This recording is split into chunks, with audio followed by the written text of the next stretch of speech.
bold journalism. But Drew Hernandez is a strong-minded individual. Exposing lawlessness. Drew Hernandez, who is ideological. Finding the truth. And use the word Antifa. This is what they do. Battling They're mainstream liars. The woke mob, all they can do is lie. These are the front lines.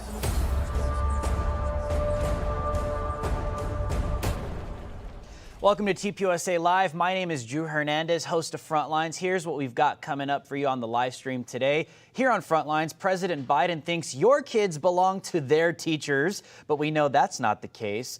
Plus, the woman in charge of the government's new Disinformation Board has been known to spread disinformation herself. Is that a surprise? No. These people are incredible, and they think you're the stupid one. After Frontlines, we'll send it over to the TPUSA Live couch with John Root and your favorite TPUSA contributors. Today, they're talking all about the triumphant return of Charlie Kirk back to Twitter and the distress our country is facing over rising inflation. Then Human Events Daily host Jack Posobiec takes it from there to talk all about President Biden's newest controversial judicial nominee. Then we've got Breakaway. It's part 2 of John Root's interview with NFL Hall of Fame linebacker Brian Urlacher, who says the league is getting soft, plus who he says is the toughest player to tackle. Then we'll wrap up the stream with Politics with host Alex Clark, who's diving into what it means to have a borderline personality disorder like Amber Heard. Yeah, hashtag me poo. Anyways, Frontlines is now available on Apple Podcasts, Spotify, and other streaming services. Don't forget to subscribe and leave a 5-star review right now. If you're watching on YouTube, subscribe, smash that like button, hit the bell notification, and share this video everywhere. If you're watching on Facebook, Twitter, or anywhere else, please reshare this transmission right now. My name is Drew Hernandez, and you are now on the front lines. All right, America. Breaking news, the great and wonderful puppet President Biden, Daily Wire reports, tells teachers children are yours when they're in the classroom. Not yours, mom and dad. No, not the parents. President Biden is saying that their children are theirs, the teachers, when they're in the classroom. President Joe Biden repeatedly told teachers gathered at the White House that school children are like yours when they're in the classroom. The president spoke at a Teacher of the Year event held Wednesday, where he urged teachers to help students gain confidence enough to know what they can do. The president's remarks come after an uproar over gender identity and critical race theory concepts being taught to children in both public and private schools. Largely exposed by virtual schooling during the pandemic, these concepts have promoted a parental rebellion against school boards across the nation. Here's President Biden. We have an obligation. We have an obligation to help them teach and reach their potential. You've heard me say it many times about our children, but it's true. They're all our children. And the reason you're the Teachers of the Year is because you recognize that. They're not somebody else's children. They're like yours when they're in the classroom. Yeah, but he's literally saying that your kids, mom and dad, your babies, your blood, mom, the baby that came out of your womb, President Biden is saying, that's not your kid. No, those are also the kids of the teachers in these public or private schools. Does that alarm anybody? Because it definitely should. This is why we've been telling you guys this is not a political issue, not a left or right issue. These people literally want your kids. How many pictures? I mean, you Google right now, creepy President Biden on Google, you'll just see tons of pictures of him like groping little kids in photo. I'm just saying, it's a public fact, and it's weird, and these people are like out in the open with it, telling the public from the White House that teachers, the children, and your students belong not just to parents, but to you too. Who do you think that message gets communicated to? Who do you think gets emboldened when they see the President of the United States sitting there saying that, hey, your students, your children in your classroom, they belong to you too? As if they're somehow the parents. This is why they're opposing an anti-child grooming law in Florida, because these people think that your children belong to them. The state believes that because these people are psychopaths. Speaking of psychopaths, who do you think are the ones that get emboldened when they hear things like this? I'll give you a guess. Take a look. So I'm a non-binary preschool teacher, and my kids know I'm non-binary. They know I'm not a girl or a boy. I use they, them pronouns in the classroom. We work on it. Not all the kids get it. That's okay. And I go by Mix Gray in the classroom, not Miss or Mr. Mix. Kids as young as 3 and 4 are actually aware of their gender identity, even if they don't have the language for it. To say that pre-K through 3rd grade are not ready for such topics is actually internalized homophobia and transphobia. You should be talking to your students about pronouns. Everyone has a pronoun, and you shouldn't be assuming what they are. Hi, my name's Az, and I'm a preschool teacher. So my classroom celebrates diversity. It's probably my favorite thing to teach. We usually use kids' books to talk about this kind of thing. Recently we started wearing pronoun pins, and the kids get to pick a new pronoun pin every day. We have some that pick like she, her every single day, and we have some that change it up. To play ball so we could ruin them.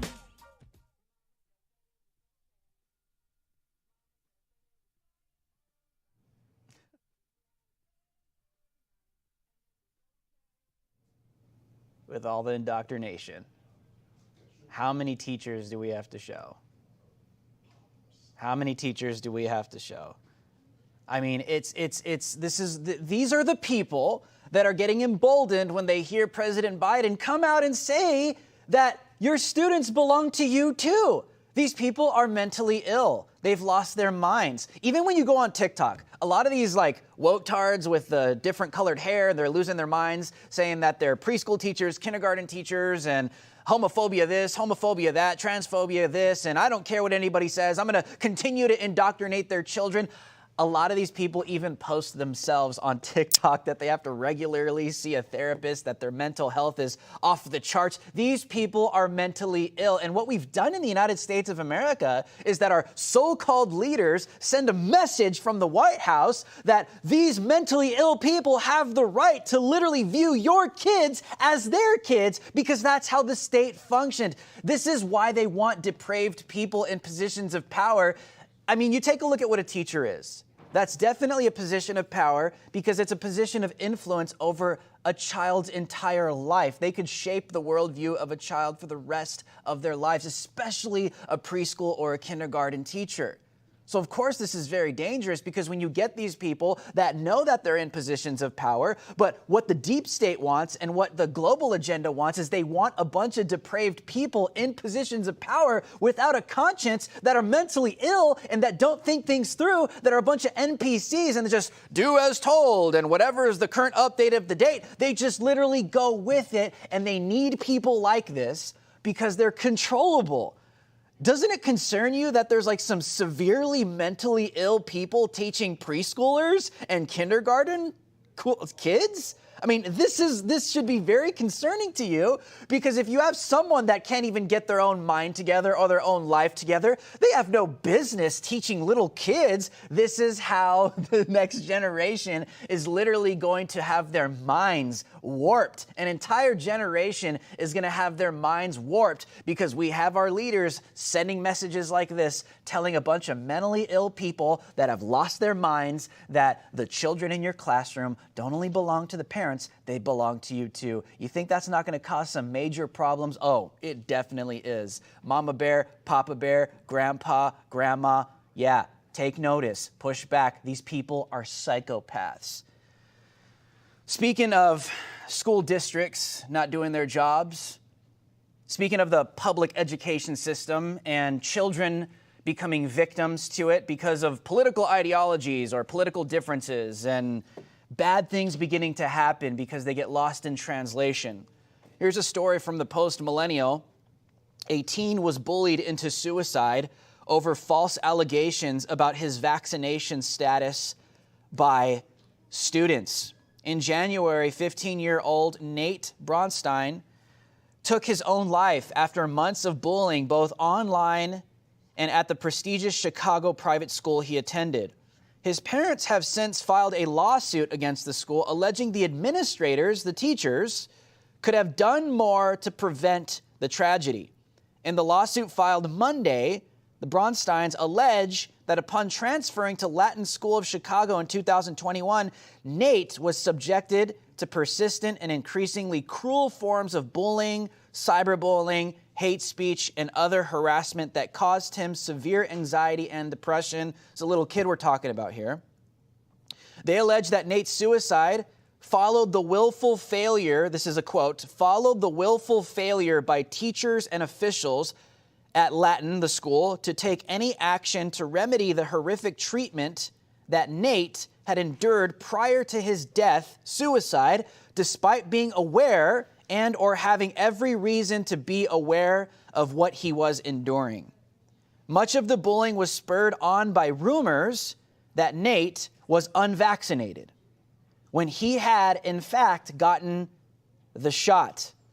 The parents complained multiple times, but the problem here is you can have your own opinion on whether or not, these parents should have had this student vaccinated, yes or no. But the problem that happens here is that the adults are the ones that are responsible.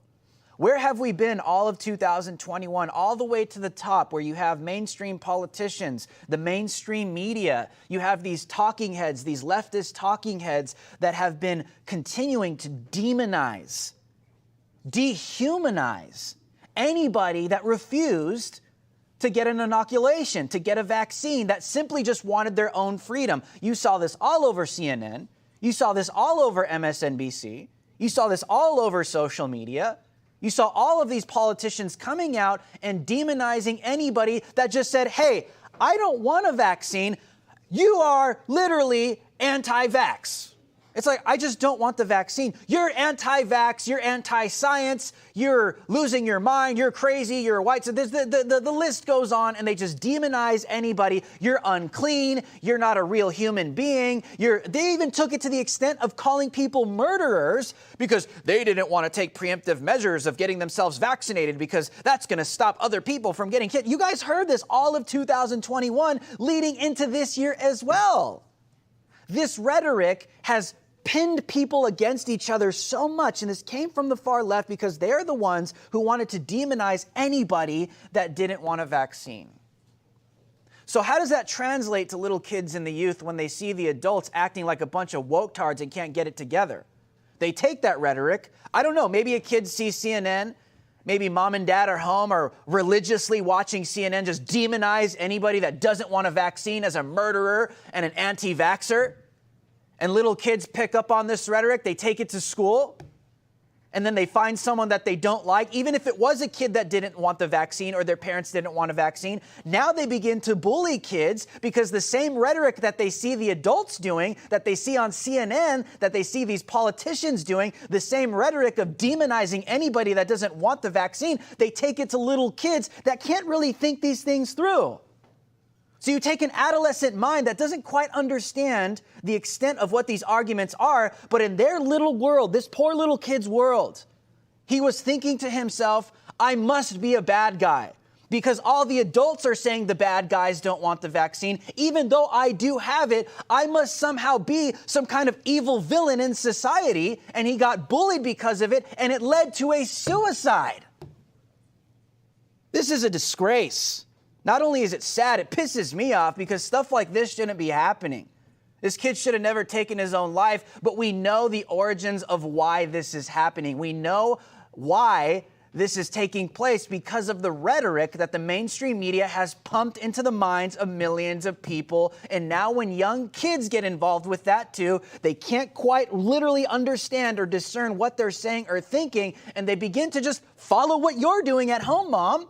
If you're some millennial woke-tard or boomer, woke-tard boomer out there that's just like, I'm a total Karen and everyone should wear a mask for the rest of their life, and if you don't want to get a vaccine, then you're a Nazi. It's like totally backwards. What do you think your kids are doing? They're watching your every move. They're listening to everything you say. And if you demonize people in the real world, of course little kids are going to do the same thing, even teenagers. And it's going to lead to a suicide that should have never happened. It should have never happened or took place. And shame on the school district, shame on the administrators, shame on the teachers. Listen, these are the so-called teachers. You know what, I'll say this. I don't have any proof to this, but we all know that the far left and all these woke-tard teachers, they're all wearing masks all over TikTok. They're all in lockstep. They want to keep their jobs. They decided to get the vax. They wanted like the 5th and 6th booster. You should just get it or else you're going to kill people. All of these people have had a heavy influence on these kids. And anybody in that school was going to be ostracized that even appeared to not have the vaccine. So of course it leads to little kids thinking that they're villains in the real world, and it led to a suicide because the kid was getting bullied. This is wrong, and it's evil, and oh yeah, the adults are in charge. No, this rhetoric has literally led us to this, because now little kids are killing themselves over lies, when little kids should not have been brought to this. And like I said, whether you're some woke-tard millennial, boomer, Gen X parent or whatever that is just a male or a female Karen and everything it has COVID all over it and you have like 5 masks on and you've taken 7 boosters, just know this. Whenever you're at the grocery store or whenever you're at the store and you're having a Karen outburst on somebody that's gotten a little too close to you or they're not wearing a mask and your kids are around, just know that your kids are watching you very closely. They're watching everything you say. They're watching your every move. They're watching how you're treating other people. If you're demonizing another human being for not wanting what you want, your children are a lot more intelligent and smarter than you actually realize. And they study everything you say and everything you do, and they take that into their own little worlds. And it leads to crap like this. This stuff pisses me off, and I'm just going to be honest, because it should have never happened. But anyways, we all shop at the grocery store, and I'm sure you're feeling the sting when you see the number on that register start to rise. What if you could buy the food you need for a great price and donate to TPUSA? Now you can with Good Ranchers. They sell 100% American meat, and they believe so much in what we are doing here that they will donate $50 to TPUSA on your behalf when you buy from them. Just go to goodranchers.com/TPUSA to get steakhouse quality beef, chicken, and seafood delivered right to your door. Over 85% of grass-fed beef is imported from overseas, but Good Ranchers only sources 100% American beef. Again, that's goodranchers.com/TPUSA. Today, go there now to solve your meat problem and donate to TPUSA in the process. Now is the time, you guys, to support American farms and ranches and help make what we do here possible with one small purchase. Tell whoever buys the meat or wins the bread at your home right now to go to goodranchers.com/TPUSA and get your box today. The food shortages are coming. Inflation is not getting any better, so support your family now. All right, America, let's continue with our second story of the day. We covered this a little bit yesterday, but I wanted to dive a little deeper into what is actually taking place with this ministry of truth that's being established. For those of you that are not familiar with 1984, the Ministry of Truth, a George Orwell book that was written a long time ago. The Ministry of Truth was this ministry that was in the utopian world at the time that was totally fascist and totalitarian. But the Ministry of Truth itself was one that would discern what's truth, what's error, what's misinformation, what's disinformation. They would dictate what the people can hear, and then they would dictate what is actually truth and what is actually a lie. They were the definers. You're actually seeing this happen in real life now.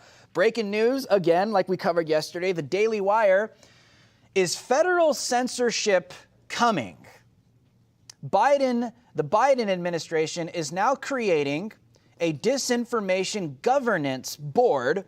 Here is the report. After President Joe Biden was declared the winner of the 2020 presidential election, independent journalist Glenn Greenwald predicted that the left would use the force of the government to crack down on conservative reporting under the guise of combating national security threats. Well, it gets even deeper.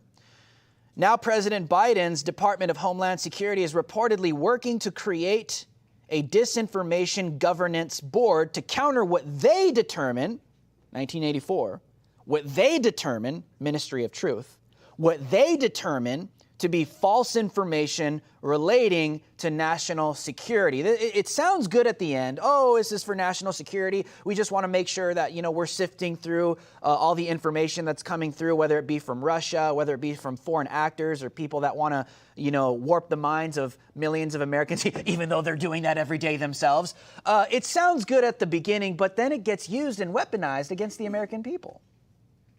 The report goes on to say, On Wednesday, Politico reported that the DHS is creating the board to coordinate countering misinformation related to Homeland Security, focused specifically on irregular migration and Russia. This is what they claim now, but this, mark my words, it will be turned around on the American people. But I want to give you a little insight on who these people are. One of the leaders of this new Disinformation Governance Board, her name is Nina Jankovic. She is the woman that is, now heading the charge of this Disinformation Board, but she herself has been one of the worst pushers of disinformation herself. According to the Washington Examiner, she has a history of sharing misleading claims about the Steele dossier. Do you guys remember that? Pushing all the conspiracy theories that President Trump was the one that conspired with Russia, all that garbage, all those failed impeachment attempts. She also repeatedly downplayed the Hunter Biden laptop story. In 2020, she told the AP that there were doubts about the authenticity and said the laptop should be seen as a President Trump campaign product. Last week, she told the NPR she shudders to think about if free speech absolutionists were taking over more platforms. And there's the failed first son, if we could even call him that at this point. But listen, these people are establishing a ministry of truth to dictate what is true and what is not, what is actual information and what is false information. These people don't have the right to do that. They want to control your mind. But speaking of censorship, we have the great Dan Ball, host of Real America of OAN, with me right now. Dan, it is an honor to have you on my show, bro. I want to get your first reaction to this ministry of truth in the United States of America. It's 1984, brother. That's all it is. Go grab George Orwell's book. Go watch the old movie 1984 based on the book. It's the Ministry of Truth. If you recall the main character that is working for the Ministry of Truth for this corrupt regime in this dystopian future, right, 1984, their whole mission was to make sure the narrative, the agenda, the truth that the government wants out there for the sheep, the people, is the truth that they weave, that they write. And this guy was in charge of getting rid of all of the truth and facts of the past, our history, right? Down the old rabbit hole, burn it in the incinerator so that the sheep don't know the truth. Mm-hmm. So I'm sorry, but what is it called? The Department of Board of Directive of Department of something of Governance? It's the Ministry of Truth. This is what this regime is doing. I'm sorry that nobody likes me to say that. President Biden's administration, I'm supposed to be all professional like these other lying news hosts and talk show hosts and anchormen and women, but I won't do that.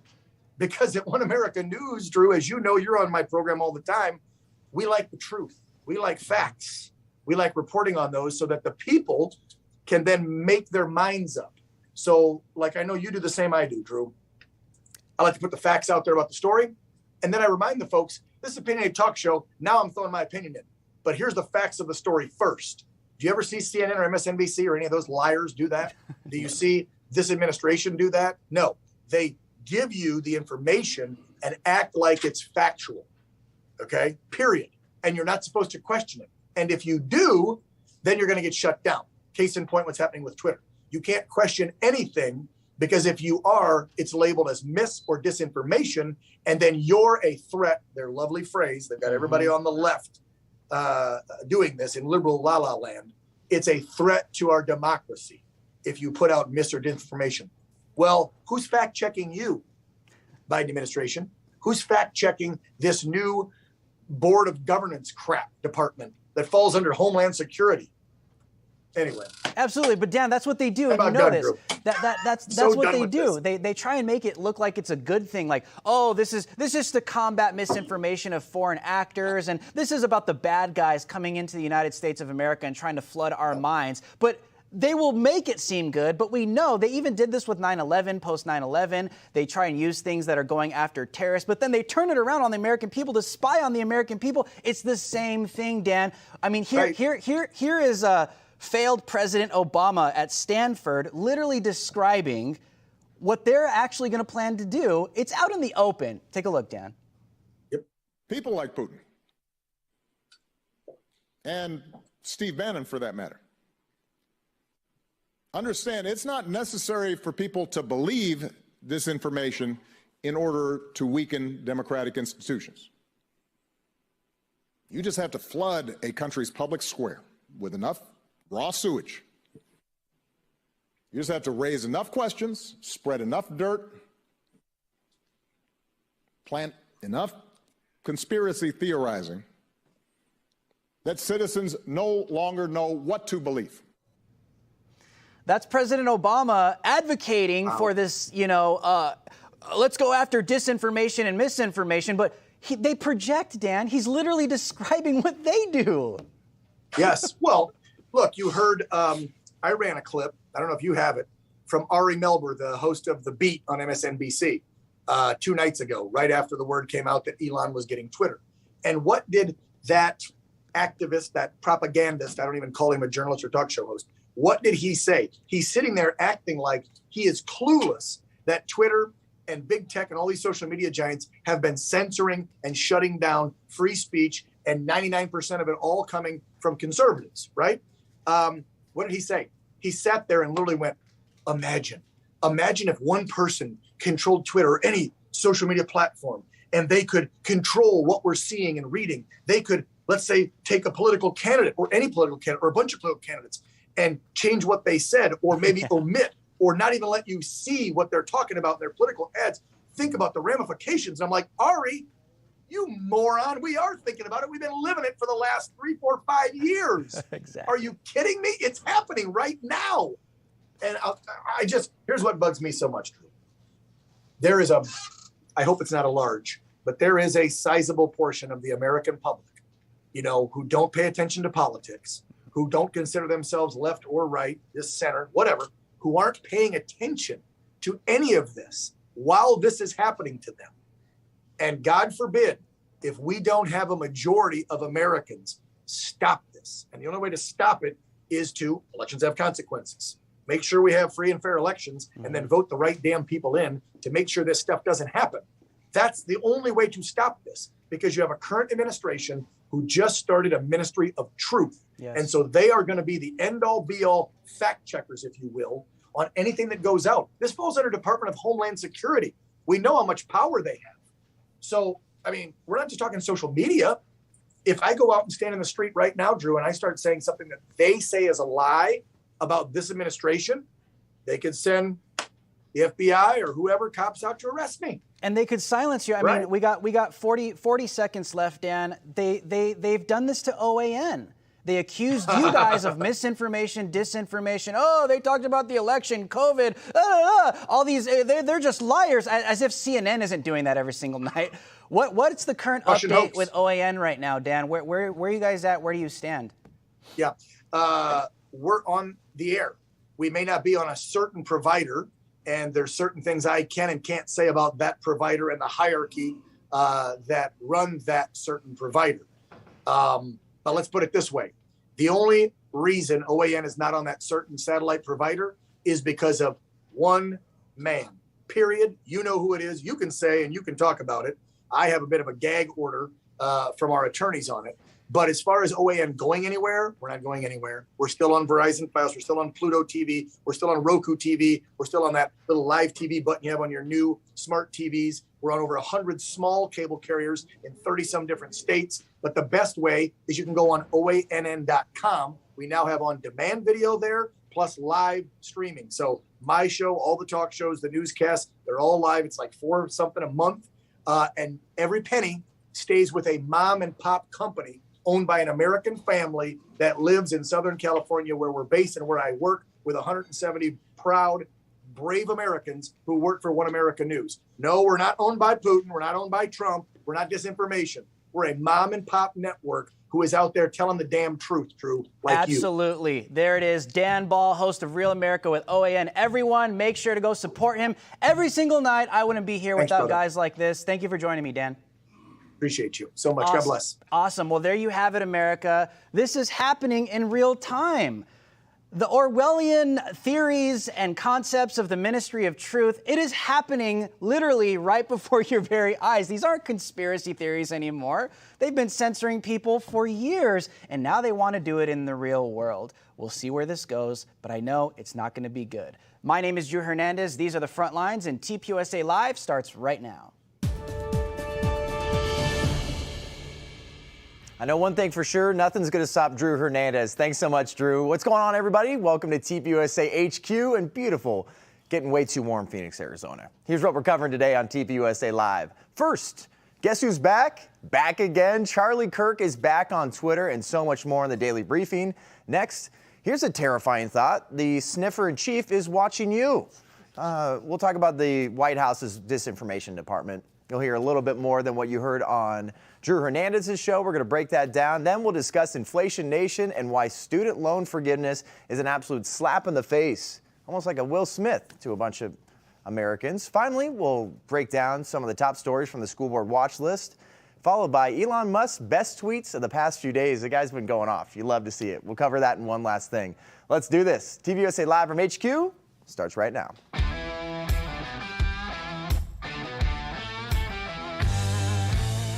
Authentic, unfiltered, grassroots content and conversation every weekday. Live from Phoenix, Arizona at the Turning Point USA headquarters, this is TPUSA Live. Once again, welcome to TPUSA HQ. Look at, we can't even keep it together. Together. Like 10 seconds into the show, we got MAGA host Stephen Davis, TPUSA contributor, got TPUSA ambassador Allison Furno, and influencer media administrator Lily Stanley. Nice glasses, Lily. Thank you. They give me studious points. Wow. I'll tell you what, you look incredibly smart. You're Thank you. always smart. Now you're just off the charts. This is It's all about perception. Fake it till you make it, baby. But we got some big news. You might have heard it this morning. The CEO and founder of Turning Point USA, the big man himself, Charlie Kirk, is back on Twitter. Let's go. You got to remember that Charlie Kirk was off Twitter because of something factual. A lot of conservatives have been booted from the platform, suspended, because they're just sharing the truth. So this was a little announcement he made on Fox talking about his Twitter comeback. Let's check it out. And so, look, we kind of engaged in this protest where we decided we were not going to delete the tweet under the prior administration and regime, and our protest kind of worked. And so we're going to go back to the platform now that it's under new management with new promises for free speech protections. And I'm just thrilled about this. This is the greatest show on earth to see the world's richest man fight for speech in the West. I really think Charlie was influential in getting that whole Twitter thing back because he stood his line and wouldn't give into it. And I think that, along with Tucker and the Babylon Bee and Lives of TikTok and all of that, became such a big deal to people that it came across Elon's screen and he ran with it. So I'm proud of him for not capitulating. Exactly. He said he wasn't going to, and he said, I don't care if I ever get my Twitter back. Still didn't do it, and look, he's been rewarded for that. And I hope that we continue that trend and maintain that space. It's awesome. Shout out to conservative media outlets that were covering that story every single day. So they were just like, just in case you forgot, here's a reminder. These guys are off Twitter. I mean, it's a big deal. Yeah. And I mean, and the fact that we took the seated president of the United States off during his presidency, I mean, that's stuff you see in communist countries. So I'm glad that it's finally making its way in the media and that there was a solution. I was very skeptical about the Elon stuff. And I said, I'm not going to believe any of it till I see it. Yeah. And it's been nice to see people restored. And then here's the tweet that got Charlie Kirk suspended from Twitter. We're going to throw that back up there. Once again, just a reminder, a factual tweet. Look at that. Richard Levine, also now known as Rachel, he'll get into that, spent 54 years of his life as a man. He had a wife and a family. He transitioned to being a woman in 2011. Joe Biden appointed Levine to be a 4-star admiral, and now USA Today has named Rachel Levine as a Woman of the Year. Where are the feminists? Also, where is the lie? And I think at this point, and it's funny too, because Charlie's just been going off. You know, Charlie, I feel like there's so many conservatives that just feel unleashed. We talked about yesterday how a lot of conservative accounts, they're seeing an influx of followers. And Yeah. All right, let's go. No one's going to stop us now. And Charlie had a pretty good question on his Telegram. This is what he had to say.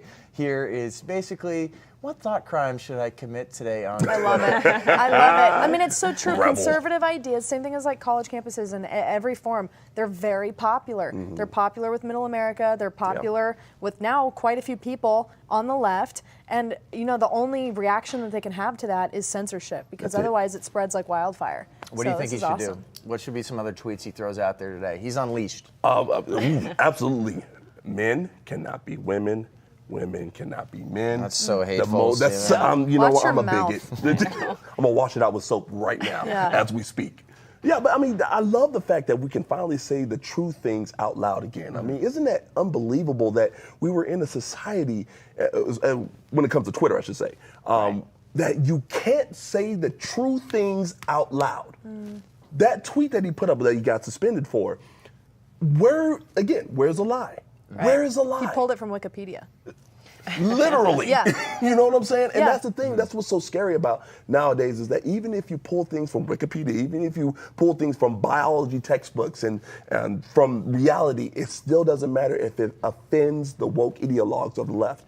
So I love the fact that we had that free speech back. It's beautiful. I love it.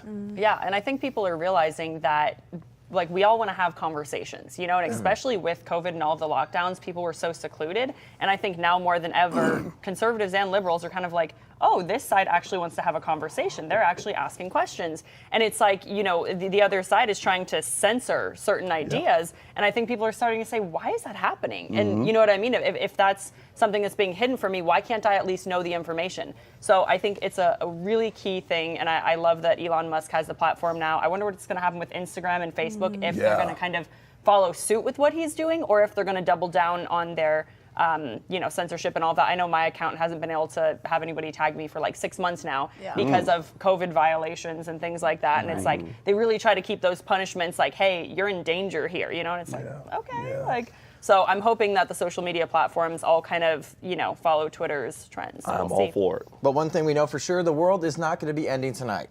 We did hear a little news that there was going to be a potentially hazardous asteroid that's going to skim right past Earth. That is not live footage. That is not an actual photo of the asteroid. But they're saying it's twice the size of the Empire State Building. It's expected to skim past Earth at roughly just a quick little 23,000 miles You know what's per hour. funny is like skim past Earth means like 93,000 miles away from Earth. Like skim past Earth as in like, can I go see it? Because if I can't see it, it's not skimming nothing. Right. Skim relative to eternity, like, oh God. Right, and then why is this the first time we're bringing like this up? There has to have been other asteroids and things that have. No, it's because they're like, trying to set this narrative. It all has to do with this climate change stuff. Because they're trying to usher that in. And also, if you've noticed on social media, there is a huge influx, like on TikTok in particular, of climate or alien-related content. And I believe that's curated. I think that's on purpose. They're trying to sprinkle it in there. You know, they've already been saying at the World Economic Forum and whatnot, the next crisis will be climate change. So I think that's all part of it, because that's not real or a problem. Okay, it's just to set the narrative, and it's desensitizing you to it. Well, to be completely honest, they do cover this stuff all the time. We've covered it on the show before, and I was looking into that where it's like, well, what's considered potentially hazardous? Right. Like what? So I do need to tell you this. The asteroid's name is 418135. What's its gender? So they haven't been able to make close enough contact to find out what the gender is yet. No, you have to ask it. You don't have to look at it. That is subjective, John. How dare you? So 10 years ago, sir. I'm so sorry, but what we do know for sure that this name is now taken, so Elon Musk can't name his next kid that. Unfortunately. But it's going to come within 2 million miles of Earth at some point today. It's traveling 30 times the speed of sound. But get this. All right, so a space object that comes within 120 million miles of Earth. It's a near-Earth object. And then get this one, fast-moving object within 4.65 million miles as potentially hazardous. So you're going to be good people. Don't worry about it. It's all right. It's not ending. And then... all right, well, I guess we got some more good news for you. So China reports first confirmed human case of H3N8 strain of the bird flu. Oh, great. Awesome. They're just, they got bird problems over there. They got bat issues. They got this type. What kind of bird This is really kills the narrative of people saying birds aren't real. Just saying. Or does it maybe they're reinforce carrying. it? Oh.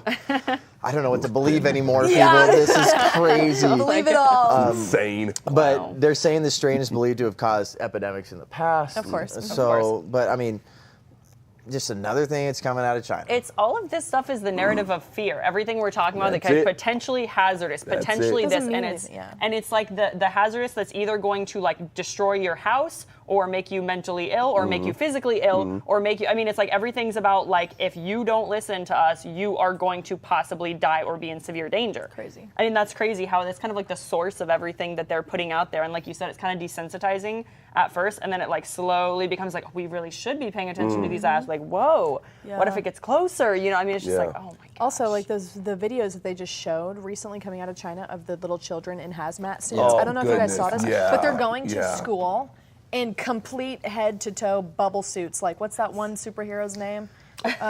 Bubble what? The guy, I don't know. Okay, he's wearing the bubble thing. He looks like the Michelin Man, but he's That's like what I was gonna say, the superhero. Michelin Man. Okay, so it's like, then what else can you do? Let's say this starts to infect people. Whatever. What you just gonna like Saran wrap yourself then? Right. Like what can you do in order to maintain some sort of life? I mean, they're jumping out of buildings. They have no food already. So there's there's a big psychological effect that it has on kids, and I've seen it firsthand coaching.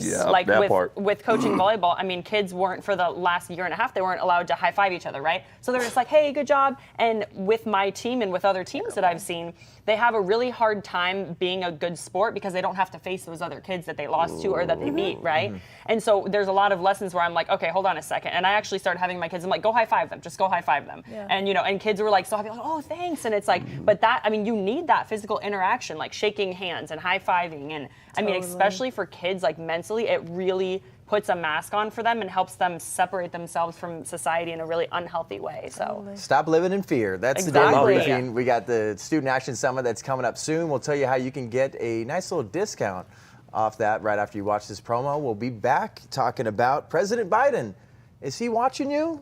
Ooh. See you in a second. Calling all based patriots, meme lords, and conservatives, Student Action Summit is happening 2022, Tampa, Florida, July 22nd through the 24th. You don't want to miss it. You'll make lifelong friends, you'll probably meet your soulmate, and you'll be able to network with the biggest names in the conservative movement. Sign up now on TPUSA.com.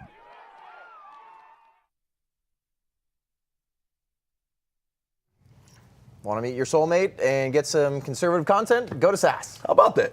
That gets you there? I love SAS. Let's go. SAS is it's so fun. It's my first event. It's freaking awesome. Yeah. TPUSA.com/SAS. You can use promo code Charlie. Hulk. Yes. Okay, Charlie's not even here. Charlie gets enough love. We talked about him in the daily briefing. Thanks for giving me a job, Charlie. Use promo code John, all right? I mean, it is the easiest code to use, JON. It is. It really is. You do get, you have, easy points with that. Thanks. Do it. Lucky Just you. do it. All right, so I know Drew Hernandez covered this on his show. So the White House has set up a disinformation department. A misinformation campaign. Yeah. So can we be in it or no? Is it like a cool kids club? It's definitely not us. We cannot be in this club. Right. So the same ones that got everything wrong already about everything else, this entire time. Now they get a name and they get an office. Wow. Yeah. Crazy. See how that works? Yeah. Weird. You fail up. Oh, yes. That's the way it works. As long as you keep your class, that's all you have to do. That's it. And like Saul Alinsky says, never give up the con. Never give it up. You just keep doing what was wrong and preach it, and it becomes truth. It becomes truth eventually. You just have to say it enough times for it to work. Yeah, that's it. That's it. Yeah, and then here too, it's just, we live in a silly world. I know we're talking about, so often people have considered us conspiracy theorists. Oh, we're talking about 1984. It's like, oh, look at this. And then now it's being implemented here, but just there's a redefinition of it. And it's in this way, they package things so nice. Oh, yeah. I've been reading Fault Lines by Vodi Bakum, and it's a fantastic book talking about how they're just manipulators of language. Yep. And I know you talked about this quite often on social media. But they're going to spin this in such a way it's going to be packaged as like, we're really caring about you. But if we take a 30,000-foot view and be like, where did the problem start? Is when you guys were the arbiters of truth. Yes. And then now I like that on Drew's show. Yeah. I forget who he had on because I know I was just in passing, but he was saying like, who's going to be fact checking the fact checkers? Right. Well, that's the thing. Like, actually, truth is able to flesh out itself. You don't need somebody to tell you what is or isn't true. That's actually the purpose of your, being able to have a cognitive thought. So the fact, it's actually very dangerous to have an institution from the government designated towards fleshing out whatever they consider as misinformation. These are the same people that just nominated a Supreme Court justice that doesn't know what a woman is. It's the same person who just, put Richard Levine up, who as the sign of health and fitness of America. Like, clearly they have no objective truth. And so that's not helpful or comforting to me as somebody who's going to be, watching this administration do this whole thing. It's not good. Truth fleshes out itself. You don't need somebody to tell you unless you're trying to control them. And then it's all about who's going to be running this. So it's obviously coming from the White House, and then you see people like the new boss, Nina Jankowicz. So she's been known to spread her own kind of misinformation. She had a few things to say about the Hunter Biden story. We got the receipts on that one too. We're going to show you that tweet. And how it's so funny how someone's like, all right, I care about misinformation, but this is what they spew themselves. Back on the laptop from hell, apparently Biden notes former NatSec officials and 5 former CIA heads that believe the laptop is a Russian influence op. Oh. Trump says Russia, Russia, Russia. Oh, okay. So that was the letter by the CIA that we later disproved, right? Where they didn't actually say that it wasn't Russian misinformation. They were just claiming that it could be, and then everybody ran with it, and that's how the whole story got dismissed in the first place. Exactly. Okay, so that's what we're, okay. Nothing. And then this is happening at a specific time, too. But that's my issue with this. It's like, Elon Musk takes over Twitter, opens up the faucet of free speech, and now all of a sudden you have this overarching totalitarianism. This is what it is. And this is just like the Orwellian future we've been talking about on the right for a consistent, I don't know how many years at this point. It is unbelievable that this is what's happening, and we try to tell people that, look, this is where we're going. This is where we're heading. Do you not see it? Open your eyes, wake up, slap them across the face, and they still want to remain asleep because the lies sound so much better than the daggone truth. And I know TPUSA contributor Jack Posobiec has broken this down really well, too. You got to stick around for Human Events Daily right after this show. But saying how this is dangerous to have the government run this, Allison. Yes. Right. So you talk about we the people has been just thrown to the side the past 2 years plus. Trust us, the government, we know what's healthy for you. We know what's good for you. Don't worry. 14 days might turn into 2.5 years, but we got you. But now this is being run to, here's the truth, and it's coming straight from the top. They don't really care about us. Yeah, and that's the hard part is, first of all, somebody's not going to tell me what to do. But it's also that it's so frustrating that people go along with the idea like another human can tell me what's good for me. Yeah. And especially from DC, right? Where they're, and the farther separated you are from the people that you're governing, the worse you are. And especially with the government having no competition whatsoever. They have their positions, they sit in their chairs, and they say whatever they want. And we just have to go along with that? I don't think so. It's terrible how people go along with this, but fear is comfortable. That's the thing. Fear is comfortable, and it makes it a lot easier to have this learned helplessness and say, you know what, doctors do know better than me. I don't know what I'm doing, right? Or, the government does know better than me. I don't know what I'm doing, and it's easier to plead that ignorance because then you don't have to learn, you don't have to grow. And it's like, and it's comfortable. And even though it makes you sick and twisted and mentally ill to be so helpless, but at the basic level, a lot of times people don't want responsibility. And it's so frustrating. And then we're creating a dependence on the government, Lily. That's all that's happening. Everything we talk about ties in together. You're talking, why is this being pushed on kindergartners? We're going to talk about the school board watch list and everything. It's like they want to dumb down the current generation, and then the next generation that's coming up, they want them to be absolute idiots that are dependent on the government. They're going to tell me what the truth is. They're going to take care of me with this new idea of socialism. Thank God for daddy government. Yeah, it's a fundamental misunderstanding of the role of government. People are forgetting what the government's purpose is. It is not to delegate or provide or protect. The government's purpose is solely to protect our rights so that other things and other powers cannot rise and compromise them. So a government that does nothing is what I want. I want a government that just sits there and waits for, outside forces or something that's going to rise up and try to cause damage to then step in and say, no, you can't do that to our people. We protect their unalienable God-given rights. But all these programs and funding and all this stuff and all these new things and the new, no, it's wrong. They're perverting their purpose. Well, I mean, the government can't even handle a DMV. Right? Literally, you know what's funny? It's like Have the you been on a sloth in government Zootopia. site lately, like a website? They're so the most outdated. confusing, problematic, non-user-friendly website. If it ends in .gov, I don't care if it's a DMV, I don't care if it's, you know, you got a speeding ticket, whatever it is, they're outdated and they don't work well, and I think it's on purpose. It is just to be problematic. That's it. And that's a good question is this the government's job? Whenever you're thinking about a policy, it's not should this happen, it's is it the church's job? Is it the government's job? Is it our job? My right? personal responsibility. And that's the thing. It's if I can be responsible for it, then I should be. It shouldn't be something that we give someone else the charge over, and then really we give them our money so that they can enforce it, hopefully. So. Yeah, I know we talked about in the show so much the idea of objective truth. Like just where this is where it's muddying the waters, and it gets everybody so confused to they're just like, I don't even know what's up anymore. Like we're literally in the upside down right now. That's basically what it is. But Charlie had a prediction about Twitter and free speech, specifically talking about playing offense. I want to get your response from this, Stephen. Check it out.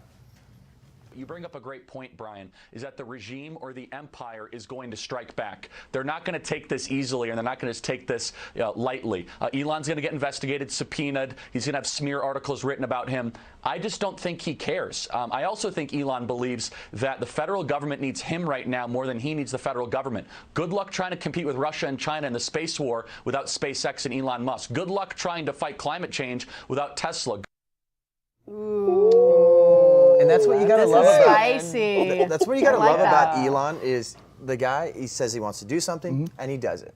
I know we had Representative Jim Jordan on, and he said the same thing about President Trump, where he said something, he got it done. You might not have liked the way he went about it, and a lot of people just hate Elon. But compared to this administration, they said, "Oh, we're gonna fix inflation, or we're gonna fix the borders."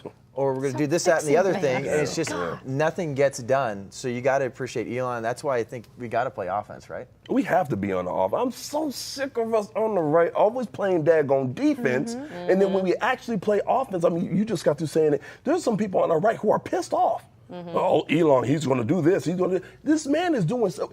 We can appreciate a win every once in a while, okay? Right. Yeah. I mean, when we lose, we're all upset, we're pissed off, we're crying and all that. When we win, we're still pissed off, we're crying and all this stuff. Let's just take the win and let's go forward. Let's play offense. Let's go on the offensive. Let's take it to these leftists, daggone it, and get our country back. How about that for an idea? And then that's where it's like, we've all become so pessimistic. I am more pessimistic now than I've ever been in my life. I feel like I was constantly optimistic, but now there's this idea, we had that influx of fake news, and then, I mean, I feel like President Trump just pulled back the curtain. You don't have to agree with everything the guy stood for, the administration, the way he went about things, but he unveiled that curtain, and it's just like, you need to question more. Yes. You need to realize what they're doing because the left is playing that long game, and it's like, it's not going to be super in your face. They're going to sprinkle a little something there, a little there. It's on the margins. It's That's like, how you get them. Right. Yeah, then you can't say, oh, I'm naive to this, or I didn't see it coming. You should have had your eyes open in the first place. Right. Truth. And I do think conservatives have to jump on that winning idea like you were talking about, because there's so many people, they will pick apart, oh, but you didn't say this. Oh, but you don't like that. And they pick little pieces, and conservatives like just drown themselves in a just attack pool, and it's like, oh my gosh, like Elon Musk, people are attacking Elon. Oh well, but he's for vaccines. It's like, oh my gosh, like we got Twitter and we got free speech. Like everybody, shut up. Like just, like just take the win and let's go. Let's be excited about it. Let's, you know what I mean? Still be skeptical. Still ask questions. You know, if we're in a room with them, we can say, you know, that Neuralink thing is kind of crazy. But you know what? But you can compartmentalize it. Okay, we're not going to find somebody who's going to come here and do everything we want. President Trump couldn't do it for us. Elon Musk can't do it. There's going to be nobody that's able to provide everything our soul needs. That's not an earthly human's place. That's the place of the Lord. So therefore, just take the win, shut up, be happy, and go. Yeah. And you can just appreciate a guy that's going to just like sit back, relax, chill a little bit, hang out with people on both sides of the aisle. I mean, he's smoking with Joe Rogan on his podcast, all right? Talking about robots, all right? He's so cool. The guy is pretty relaxed. All right, we're going to take a quick break. We got a message from our friends at Patriot Mobile. Then we'll be back talking about Inflation Nation and student loan forgiveness. We'll be right back.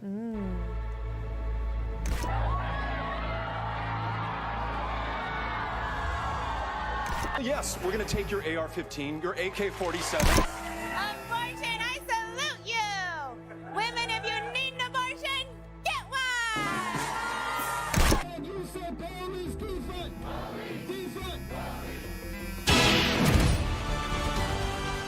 Freedom is never more than one generation away from extinction.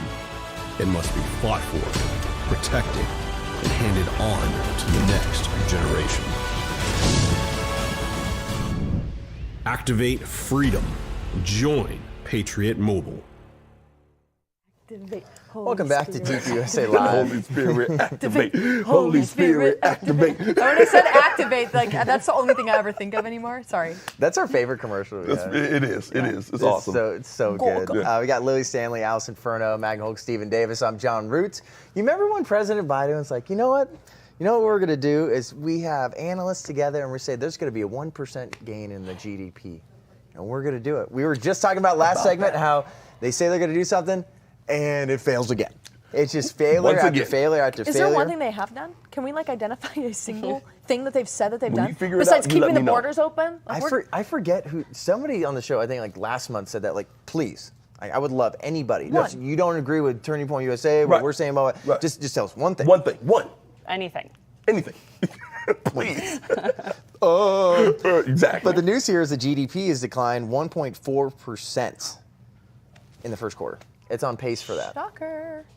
It's like everything here too. We think about we just spent all this money just sending people to sponsor COVID payments, and we talk about just getting rid of energy independence, and it's like, you can't be shocked. No.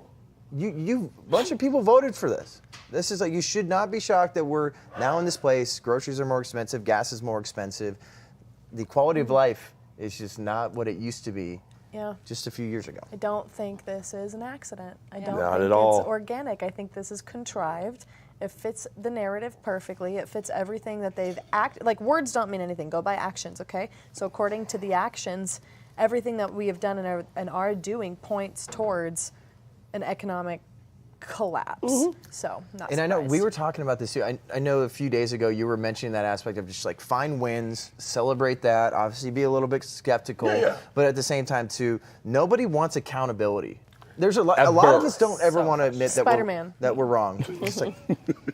Not me. It's really hard to admit that you're wrong. Yes. Right. And I don't understand why when somebody lies, it's just you have to be held accountable for it in your friend circle or your workplace or something like that. But when you have politicians lie, it's just politics. It's just politics. Yeah. I definitely don't understand it at all. But actually, CNBC absolutely hammered the Biden administration for just that. Talking about there's been PR stunts and everything. No one's holding you accountable. Interesting. Check it out.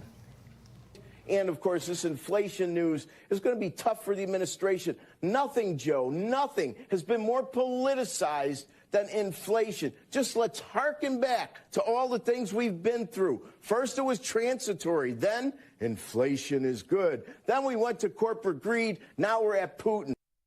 You know what? They're doing this because it's now they're wiping their hands clean Yes, they and are. saving themselves, 100%. and they're exploiting how he's not working well because it's that time on the calendar where now they're going to start ushering him out and sweeping in the new, beautiful, shiny new play toy. That's exactly what's happening. They're not actually criticizing President Biden for, out of truth. Right. It's definitely out of necessity. But first and foremost, need I remind you, we are building back better. That's what this is all about. But this is how you build back better, by tearing everything daggone down first. So this is absolutely, this is to be expected though. Just like you said, we all understand that, at this point in time, the Biden administration is indefensible. They are. Their actions, what they've done to our country, what they've done to our economy, what's going on the southern border, it's absolutely indefensible. Chaos, yeah. It's chaos. It's 100% chaos. So they gotta, you have to play ball for a little bit until you usher in your new puppet, right, of the left.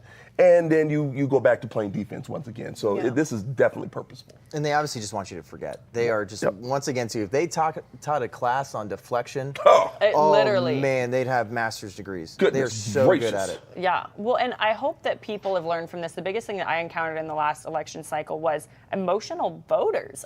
People were literally I just can't bring myself to vote for this person because I can't know what they say on Twitter. And I'm like, oh my gosh, but the policies, listen to yourself. The policies though, look at your mansion right now. You're gonna get taxed. Then people literally said, I'll pay the money. I literally would rather pay the money. I don't care. I don't care if my business goes under. I mean, I've had people literally say, I don't care what happens because this is how I feel. Yeah. And it's like emotions this is something people need to learn. You shouldn't be emotionless. Emotions have a place, but it's not in decision making. Yes. Right. That's the problem. Right. It's not in your decision making. It should be in a place where you feel it, you understand it, you learn from it, but you don't bring your emotions into a logical decision making process. Yeah. And that's what's wrong with people. Yeah. And that's part of why lying happens. It's part of why all of this deceit happens, because they just, I feel the pressure. Okay, you can feel it all day long. You don't have to make decisions based on how you feel. And see, Christians understand that because we know that we're called to not live in our flesh. You got it. Emotions are an earthly, fleshly component, which are beautiful and can be used for good, but you have to be able to compartmentalize it and separate it and say, okay, am I reacting out of pure emotions because that often leads you to disaster, or can I be rational here and separate it and use it as a tool instead of the whole catalyst? And that's what Christians are able to do. You know, we pray for wisdom for a reason, and you can figure that out. But normal people who don't understand how we're in a spiritual battle. This this isn't anything besides good and evil at war. We have to encourage our peers around us to look at things less emotionally. I'm sorry. But real quick, P. Diddy said, emotions will have you broke. Right. Emotions will have you broke. Yeah. And look at the American people today. Look at what's going on in our economy today. Look at what's happening. We are broke. Why? Because we voted with our emotions. We did everything based on emotions instead of facts. At the end of the day, like Ben Shapiro always says, facts don't care about your feelings. And then also, too, at the same time, along with wisdom, there's a difference between wisdom and discernment. Yep. People need discernment right now. There's a lot of maybe smart people out there. They might be book smart. They know that a asteroid going by us is flying this certain amount miles an hour or something like that. But discernment to actually be able to know when you're getting manipulated, to know what the truth actually is, to know how to go about conversations, to go about your life and take care of more people than just yourself. Obviously, these people are just selfish in the administration right now. It's just about them. And then even other elites and celebrities saying like, oh, I'll pay all the gas money. Like, I'm sure you would. Must be convenient. Oh my God, how tone deaf. I know. To ignore middle and low America like that? Yeah. How freaking selfish. The worst part about this whole thing is obviously there's a problem, and then President Biden's going to go to VP Harris. And then VP Harris obviously has not been reliable, and then they go to, we need President Obama back. Oh my God. And then from here, it's just like, well, I don't know, like, let's just go to the squad. Let's see what they think. But I know we hate to admit it, but they are so effective, especially on social media. There are so many people, especially Representative Ocasio-Cortez. There's so many people that follow her, and they are just manipulated by her lies. But their idea to fix the economy and fix jobs was to cancel all student debt. That's it. Gosh. That's what's going to fix it. That's the solution. That's my face. Crazy eyes. Yes, indeed. Yep. Hungry eyes. Okay, so That's the solution? That's the solution. But check out, before you give your take here, I want you guys to check out this small rally of about 2.5 people that they had, that it seemed like they're really ready to forgive all those student loans. Check it out. Goodness. Well, cancel student debt, period. We are here to tell the president that with the stroke of a pen, he can and should and must cancel student debt, period. God. It's all just fun. It's all just fun coupons, Lily. Yeah, it's such a perversion of natural order. I swear, nobody's being taught that you're responsible for anything anymore. I don't care how big, how small. You know what you're getting yourself into. Yes. I will agree. Cost of college, outrageous. Yes. Okay, so there's a conversation that can happen about why we have so many freaking people in school taking loans, but this is, the left thinks that they're entitled to other people's work. Yes. Okay, who do you think is going to, how are we going to pay teachers? The government? With what money? We're not paying it to them. I'm confused. Logistically, I need one of these kids to explain to me, like I'm a 5-year-old, A, B, C, D, how does this work? Money doesn't grow on trees. This administration thinks it does, and that's how we end up in the debt we're in. These kids need to be taught responsibility. You're not entitled to an education. And then we got to remember too, this is 1.6 trillion. Oh my gosh. Trillion with a T. With a T. With a T. Yes. How many zeros is that? Too many. All of them. They didn't teach me that in college. But that's what it comes down to. It's like, okay, you got this one side that says, okay, we have all this debt here. What if it just went out into thin air? Just like, obviously that's not the way things work. But when you're talking about economists saying like, where is this going to go? There was this great, obviously not an economist, but Robert O'Neill here saying college kids are naive enough to think debt can be canceled. Politicians are slimy enough to say anything for votes. Yes, that's all this is. This isn't real. It'll never happen. No. It'll never, ever, ever happen. Right. And then, so what some of these economists are saying, they say they're estimating canceling that $1.6 trillion of student loan debt would increase the inflation rate by about 10 and 50 basis points. So we're talking about it's already potentially going up 1.4%. It's at that rate right now after the first quarter. It could go up maybe just half a percentage point in 12 months after forgiving all those repayments. And Clay Travis had a great take about this. He said, universities, if you guys want to forgive all these students of their debt, sure, you guys should go for it and figure out maybe how to have some sort of repayment process for the people that already repaid their loans. Yes, reparations. Yes. I'm with it. But the money's spent.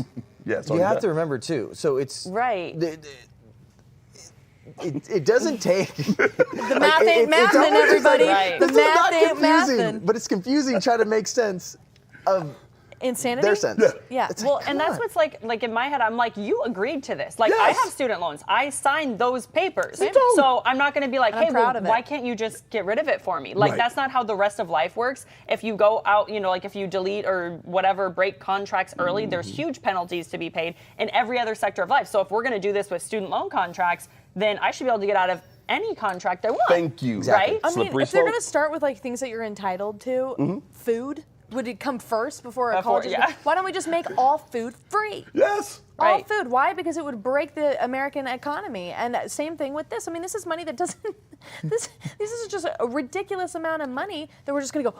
And it's gone. Yeah. And now all of a sudden teachers aren't getting paid. Like you know what's funny? These kids don't realize everyone complains about how much money teachers make. This is going to make it so much worse. When you one size fits all a salary for a teacher because it's a government like new policy, that's going to be detrimental. No one's going to get paid properly because this money isn't even real. That's so sad. That's so sad. You're provided life, liberty, and the pursuit of happiness. How about that? All right, that's what you got. And I know he said it on a previous show when this was first being a little bit more put into the mainstream. Again, you are an adult. You signed on the dotted line. Yes. You said that I repay, and like I said earlier but the in the word show, means nothing. Your word means nothing. It's more of like the essence of personal responsibility and understanding commitment.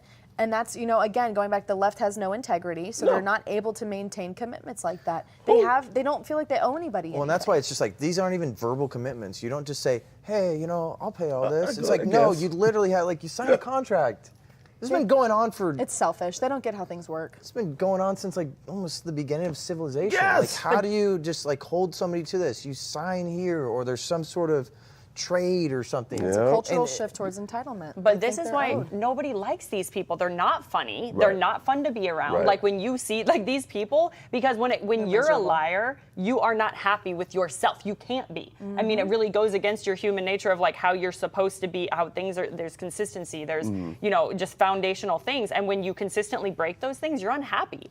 And that's why they can't joke, they can't laugh, and and they don't look as good. I really think that's what it is. It's real. People have to stop judging people when they say, with us. I know there's been people that have gone after me in the comments where it's just like, well, where'd you go to college? I'm sure you just had everything taken care of. They're just gonna look at me, and obviously right now it's not ignorance. Yeah, it's just they ignorance. Think I have a white privilege. Where it's you want me to actually break down working 3 different jobs while playing football, while going to school, while trying to have a social life. And then right after college, I was paying those while still working multiple jobs and still paying it off now. It's I had small little scholarships there playing football, but I still have to pay back a lot. And I knew what I was doing. Yeah. And I don't think anybody should feel bad for me or anybody else. And stop judging people to think oh, they probably just have money. They're using it as a ploy to capture kids because I don't know about you, but nothing sounds worse than a government chosen free curriculum.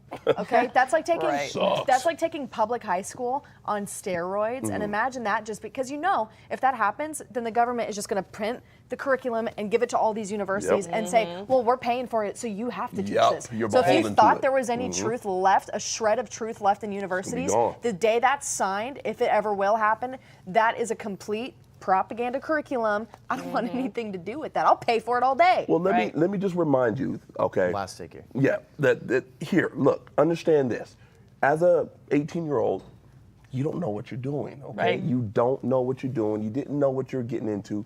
But a 6-year-old, puberty blockers definitely know. Yep. They can change their gender, quote unquote. just for some definitely perspective. understand. Change your gender, get behind the wheel of the car, vote, do whatever you want. Come on, just do it. That's why you have to appreciate states like Florida. And you have Governor Ron DeSantis that said we're going to teach kids in high school how you can repay loans. That's Here's what it huge. looks like That's awesome. interest, blah, blah, blah, blah, blah. We need to be taught those things. Attaboy. So when you're going to college, you should have no excuse already. You definitely are not going to have any excuse by next year if you're going into a Florida high school. You got it. Boom. All right. So we're going to do a school board watch list right after this. Spillover. Alex Clark, always spicy.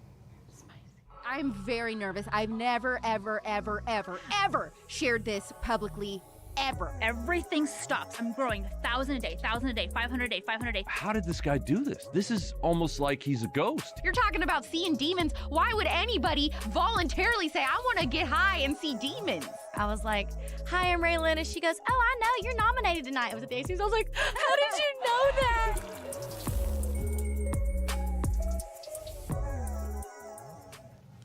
I really don't know why anybody would want to get high and see demons, other than Demi Lovato.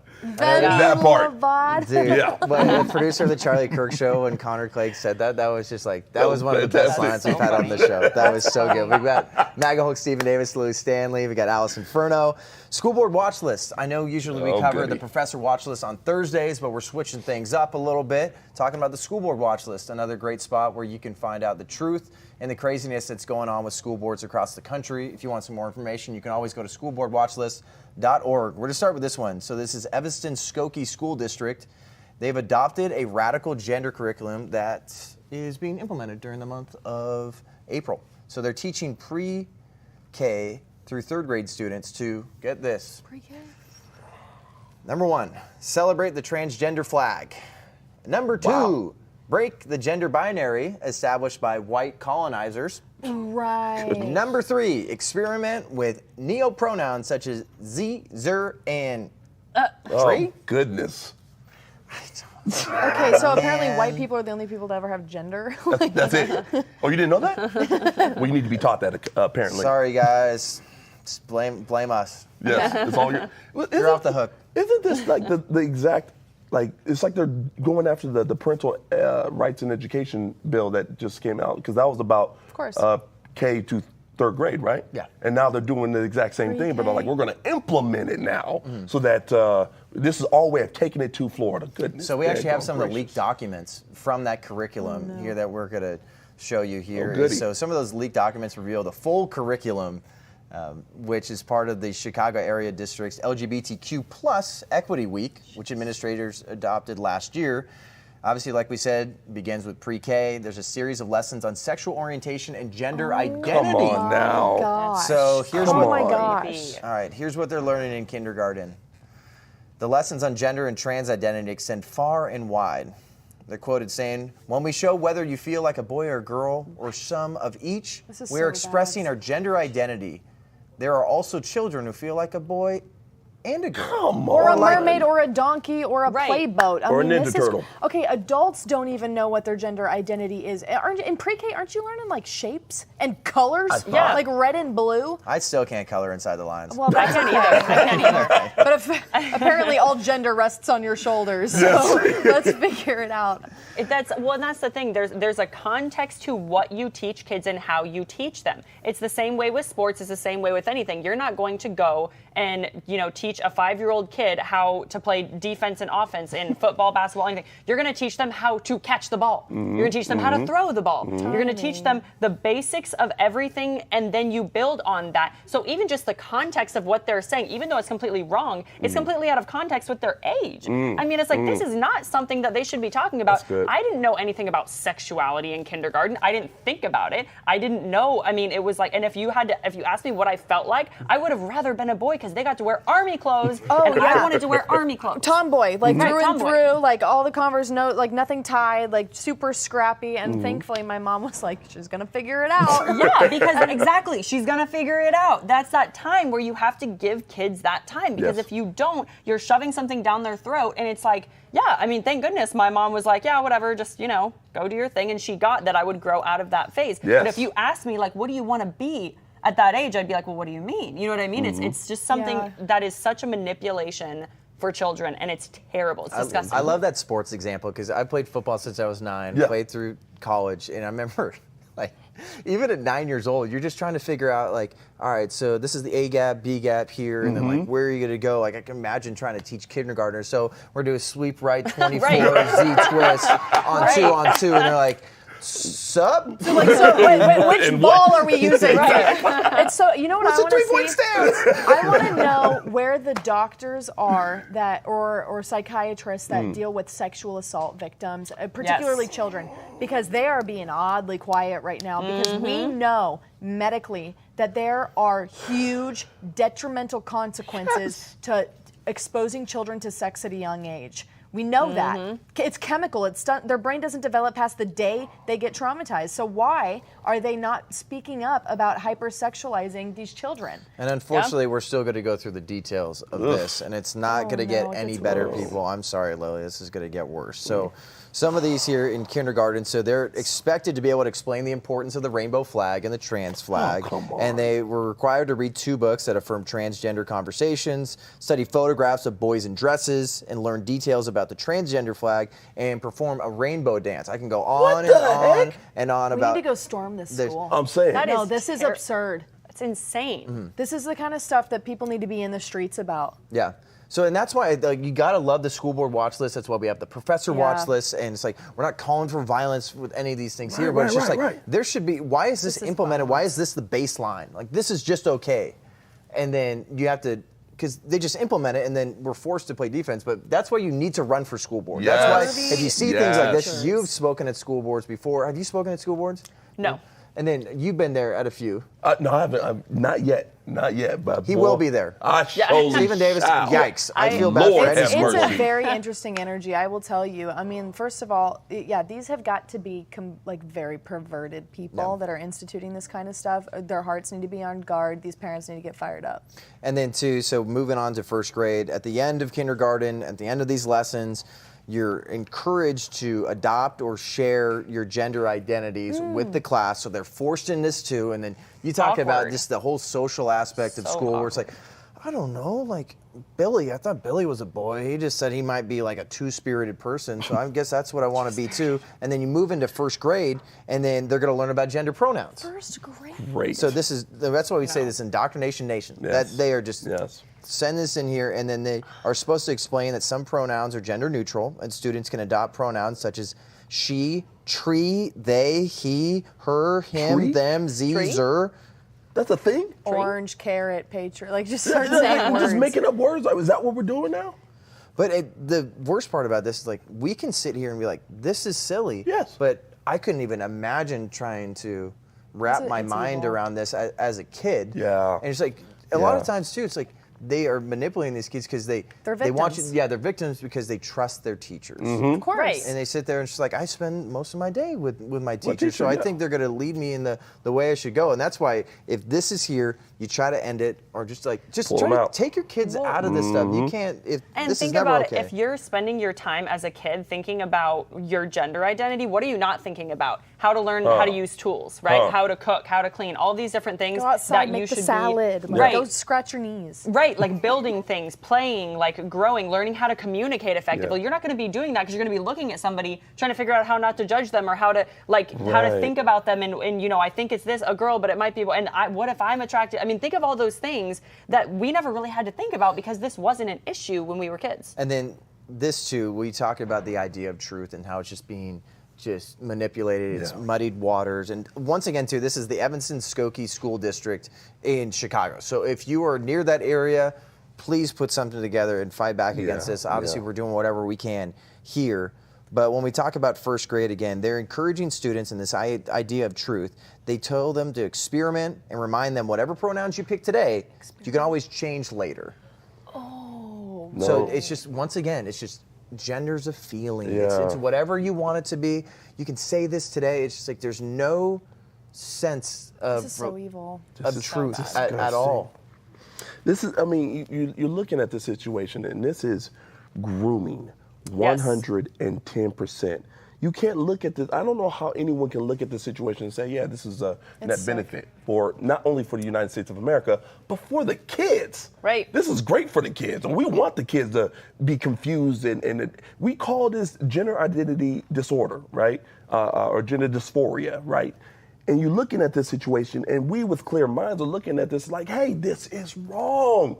This is not good for a child's development. And these people, these groomers are out there saying, oh, this is perfect. We need more of this. Let's put this onto our kids, and let's warp their minds in some sick, twisted way so that they become SJWs by the time they're daggone 10. This is absolutely egregious. We need to stand up as parents, as citizens, as allies, as whatever you want to call it. We have to stand up against this crap because this is disgusting. And then to say that it comes from white people too, that's how they're going to rationalize all this. It came from these colonizers. They're making it a race thing too. It is. It's always a race thing. All the problems, all the victimhood, just sprinkle it all in there. I didn't realize we created everything. Apparently. Must have been. I don't know. That's a smoking gun. That's That's actually a smoking gun to cue you in on the fact that this is an agenda. This is the narrative we're trying to set. It doesn't matter if it's true or not. White people didn't invent sexuality or gender, right? White people weren't even the first ones here for like a very long time, okay? There's no way we just, now we have penises and vaginas. It's like, no, this has always been a thing. But this is when they push this in third grade in this curriculum. Listen to this. So Evanston-Skokie students are told that white European colonizers imposed their Western and Christian ideal framework on racial minorities and forced two-spirited people to conform to the gender binary. The teacher tells the students that many people feel like they aren't really a boy or girl, and that they should call people by the gender that they have in their heart. Once again, just saying this is a feeling, and the problem, you know who the problem is? White people, those just dirty colonizers, and that's when it went downhill. This is terrible. I mean, and there is a direct relation of all of this grooming with human trafficking. Now, if you talk to a leftist and a liberal about human trafficking, oh yeah, that's terrible. Oh, how can I help? And then you say, well, it depends on what the kids are being taught. Well, we have to teach them confidence. Well, they need awareness. Whoa, wait a second. We don't want to teach them that. Right? Don't go that far, right? And so it's so interesting because people don't want to identify. I mean, I work directly with human trafficking victims, with domestic violence abuse victims, and seeing the end result of somebody who is manipulated, that is who's in that situation. A person who has been emotionally manipulated from a very young age, and they're in tough situations, and they are sought out by these people. They find somebody vulnerable, and they find somebody who's willing to be a victim based on maybe the way they grew up, their circumstances, whatever, and they attack those people in a manipulative way. And the fact that people will not connect that to what's being happening with children, it is disgusting. I'm like, you are so out of touch with reality, it's not even funny. If you really want to help, we need to create stronger kids and stronger curriculum. Agreed. Last few things I'll say about this here is, so in third grade, the students are encouraged to break the binary, reject the system of whiteness, because once again, everything comes down to whiteness. Sorry, everybody, it's me. I screwed everything up. Sorry about the two-spirited people out there. They just hate God's creation. All this is immutable characteristics. They just hate humanity. And then they say that it is a myth that gender is binary. And once again, these are from leaked documents from the curriculum. Even though we were all given a sex assigned at birth, where are they? You're not given your gender, even though it's assigned at birth. Only you can know your gender and how you feel inside. It's only cute. Sounds whatever really you stressful. Feel. Last thing here, at the end of the lesson, students are instructed to write a letter to the future on how they can change society. Quoted saying this: society right now is very unfair. I see a lot of marches on the TV, and I even won a march last summer. Reading a sample letter. So go to schoolboardwatchlist.org, and if you are out there in the Chicago area, please do whatever you can to help change that area. It's so sad what's going on with our kids, but we're doing whatever we can to fight back. Schoolboardwatchlist.org. We're really back for one last thing. Elon Musk's best tweets of the last few days. Stick around. All right, guys, you have signed up, right? You've joined freedomsquare.com. If you haven't, why not? This should have happened a decade ago. How did somebody not think of this earlier? If you're a business owner, we have a business directory to promote your business to patriots across the nation. So if you want to buy American, if you want to sell American, we have a business directory. Whatever it is, go now. Join us in the fight for freedom. Welcome to Freedom Square. Welcome back to TPUSA Live. We got time for one last thing. I can't believe the fun's already over almost. All right, we got Stephen MAGA Hulk Davis right here, Lily Stanley, Allison Furno, and John Roots. Elon Musk, just in case you're living in a cave or living under a rock, he owns Twitter now. All right, and he's really been going off. Yes. That guy's always been going off on Twitter, but he's a troll. He's the ultimate troll. He's had some fire tweets over the past few days. This morning, Elon Musk tweeted this political cartoon. Let's check it out. Throw it up on the screen there. So there it is. So he's talking about what 2008 used to look like. All right, so here's the left and the right and the center. And then 2012, we see a little bit of a shift. It looks like people are sprinting to the left. And then 2021, I love it says people on the right. Does it say LOL? Yeah. Notice how the right doesn't move because we have absolute truth. Boom! It's just the left that constantly has to descend into chaos. Yep. Constantly, the progressives. Gotta love how they're progressively moving ever more. It's funny how the classical liberal, they're like, what the heck is going on with our side? People like Bill Maher is like, I'm not with this. Yeah. Which is interesting. Yeah. But also, you gotta remember people like that. Just like they're still like they might have some ideas that look like they're to the right, and sure we can agree with some. It's always been that way in America. You can agree with some people, but that doesn't mean that they're put into a specific box. Right. Like everything is just. I know we talk about the Overton window has shifted so crazy. It's just like, can we just be like, all right, please. I can agree with some stuff with Elon. I can agree with some stuff with Bill. Can agree with some stuff with Aunt Susie, and then it's just like, all right, great, that's America. Okay, this other one too. Beauty of it. Obviously, one of the biggest issues. And one of the things that just doesn't work the most in America is obviously anything that the Biden administration does. But McDonald's ice cream machines are definitely up there too. They never work. They never work. So always broken. He quoted this one and said, "Now I'm going to buy McDonald's and fix all the ice cream machines. Listen." This just proves to me that Elon actually has like a normal life, and he actually probably goes through, and he's like, "Gosh dang it!" He's like, "I gotta put my SpaceX on hold because I gotta fix the freaking ice cream machines." What a legend! So true. That's awesome. Yeah. Based. It's so good, Yeah, so good. it's so good. And then, obviously, like we want to have fun. We have fun on this show, and he wants Twitter to be fun. Let's make Twitter maximum fun. Let's do it. Discourse is fun. Yes. And it should be. It always is when you can actually have a conversation and not get censored for it. Well, you know who doesn't have fun with it? Insecure people. I don't want to make Insecure people. They don't. Insecure people do not have fun having conversations because they don't want to be questioned. Very so true. it's like, that's why I said, I mean, it's like conservatives are more fun because you're confident in who you are, you know who you are, you have that foundation, and it's just way more fun. Yes. Have you guys seen Remember the Titans? Yes. You remember that at the beginning where she's just like, Petey's just smiling. He's just like so excited, just get football rolling. He's just like, why are you smiling? It's football. I love that scene. Football's fun. Oh, football's fun. Huh? And then he gets to this point where he's like, zero fun, Zero sir. fun. Sorry. That's what I feel like the administration is now. And then, No fun. No, No fun zone. Zero fun allowed. Zero fun. Yeah. Be pissed all the time. All right. Also, Twitter DMs. He had a little something to say about that. Obviously, he's trying to make a lot of differences. Twitter DMs should have end-to-end encryption like Signal, so no one can spy or hack your messages. That was a thing? About that. So, like, is he just outing them? I love it. If you remember, I think it was maybe just about a month ago, they were talking about at Twitter that even if you send something to DM that seems obviously a lot more personal than something you put on your feed, they would be able to look into those things if you shared a photo, that's if you right. said a name of somebody. So sounds like that's something that Elon wants to do away with. And no wonder people are pissed. Yes. You got to remember, you do like my parents used to always tell me, social media's forever. Social media, it never goes away. Careful what you post. And it's so true. We don't think about what these people who own and regulate the stuff have access to. It's very scary. And seriously, always, like, just like you said, everything is public, even DMs. Yes. So when you send something to somebody else, like, people just screenshot those things. That's it. Those live on forever. Like, I have so many screenshots of people. Well, even if you delete messages in apps and delete posts, that's all still traceable. They still have all the content. That's right. Especially when Snapchat came out, it's just like, no, these things are public to somebody. Like, they like, people are privy to these photos or this little information. It doesn't just like disappear 10 seconds later. I found out one day you can download all your Snapchat history, and it gives you a breakdown and a timestamp of every single Snapchat you've ever sent. Just saying. And then a few things here. We're going to talk about Truth Social. So Truth Social, their App Store rankings. So it says Truth Social is currently beating Twitter and TikTok on the Apple Store. Wow. Look at that. And then he had another one to say why Truth Social was created. So Truth Social, terrible name, exists because Twitter censored free speech. He's brutally honest. And then finally, we're going to throw up this one. So speaking of free speech, by free speech, I simply mean that which matches the law.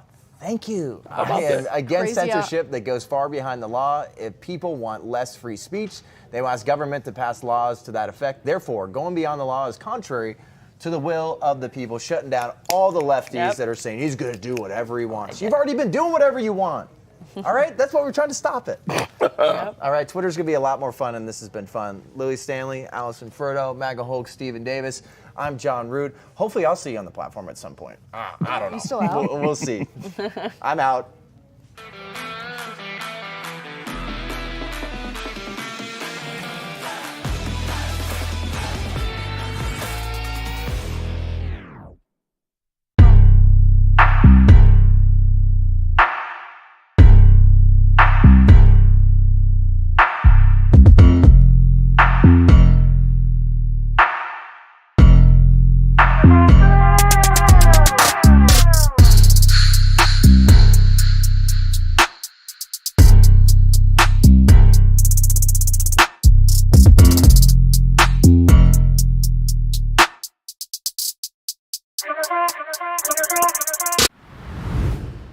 Well, ladies and gentlemen, welcome aboard today's edition of Human Events Daily, powered by Turning Point USA. Today's April 28th, 2022, Anno Domini. The Biden administration, today's first headline, has created a Disinformation Governance Board. Isn't that nice? We're all very excited. Under the Department of Homeland Security. The new disinformation head of the United States is Nina Jankovic. Who is she? We'll get into it next. The Biden nominee put on blast Nancy Abudu in her testimony at the Senate Judiciary Committee. Third, Ron Paul is out. The Ukraine war is a racket. What's he talking about? And finally, China. Their zero COVID lockdown strategy is rattling global markets and may tank China's economy, according to Bloomberg. All this and more ahead, Human Events Daily.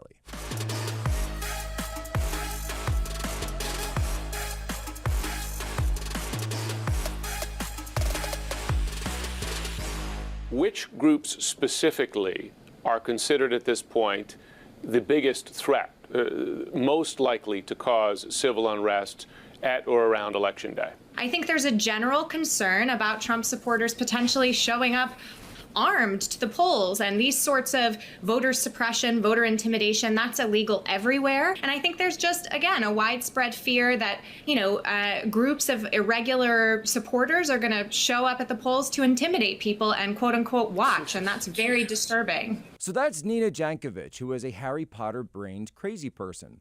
She has now been named the head of disinformation for the Department of Homeland Security. That's nice. Wait a minute. Department of Homeland Security has a disinformation governance. What the heck is that? Well, Politico had this buried all the way down, deep down inside the Politico playbook yesterday with a hat tip to Daniel Lippman, who's one of these, guys who slithers around D.C. trying to find out what's going on.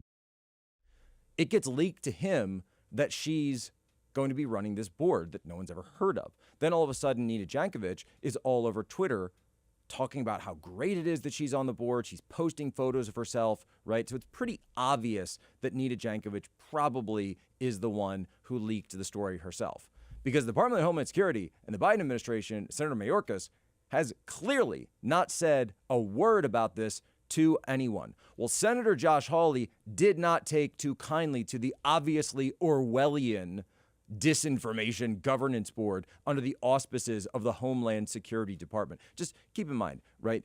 If you are somebody who is joining an organization called the Disinformation Governance Board, and you're being named the head of it, and you're using the authority of something called the Department of Homeland Security, yeah, you're not one of the good guys at that point. You might have, that's like, Hans, are we the baddies? Right? This is not a place where we as a country should be going into, and this is certainly unconstitutional under the First Amendment.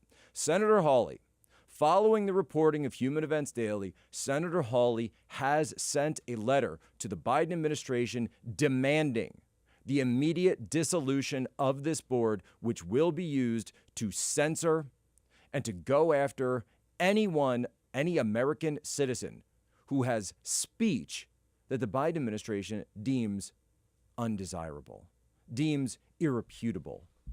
That's what this board is for. That's who Nina Jankovic is. And Nina Jankovic, by the way, and I do have to thank Senator Hawley because he did cite the reporting of Human Events Daily in his letter to the Biden administration. So thank you to Senator Hawley for getting that done. We also saw on the House side, Representative Marjorie Taylor Greene responded to our reporting and said that she is on it. But going back, who is Nina Jankovic? So she's one of these people who's been involved in the disinformation world, right? This sort of quasi-academia, national security veneer sort of world where she looks out, spreads all sorts of crazy ideas, like saying that Russia hacked the 2016 election, that they interfered on behalf of President Trump, they did all this stuff. Then, and this is amazing, I found a tweet of hers from October of 2020 where she was referring to the Hunter Biden laptop itself as disinformation, right? So I think the clearest example that anyone has ever been able to find of a story that our social media overlords deemed was disinformation when it was completely true, they censored it, Facebook and Twitter, and the story wouldn't go anywhere. So Nina Jankovic then responds to our reporting saying, oh no, I wasn't saying that. I was merely live tweeting the debate that night. Here's the problem with that. That wasn't the only thing you said about it, because in a follow-up comment, it's like she doesn't actually know that we can search Twitter, right? If you got something on Twitter, understand, Poso's going to find it. Poso's going to find it, and I'm going to keep the receipts. In a response to somebody else talking about the laptop, she says that it was a fairy tale, right? Remember Harry Potter brain Nina Jankovic, that it was a fairy tale that Hunter Biden, a crackhead, would have forgotten his laptop at this Delaware repair shop. Then multiple other times after that, she posted articles and tweets denouncing the laptop and discussing it in light of a Russian influence campaign. We caught the head of disinformation spreading disinformation in a lie in day one on the job. That's what we do here, Human Events Daily.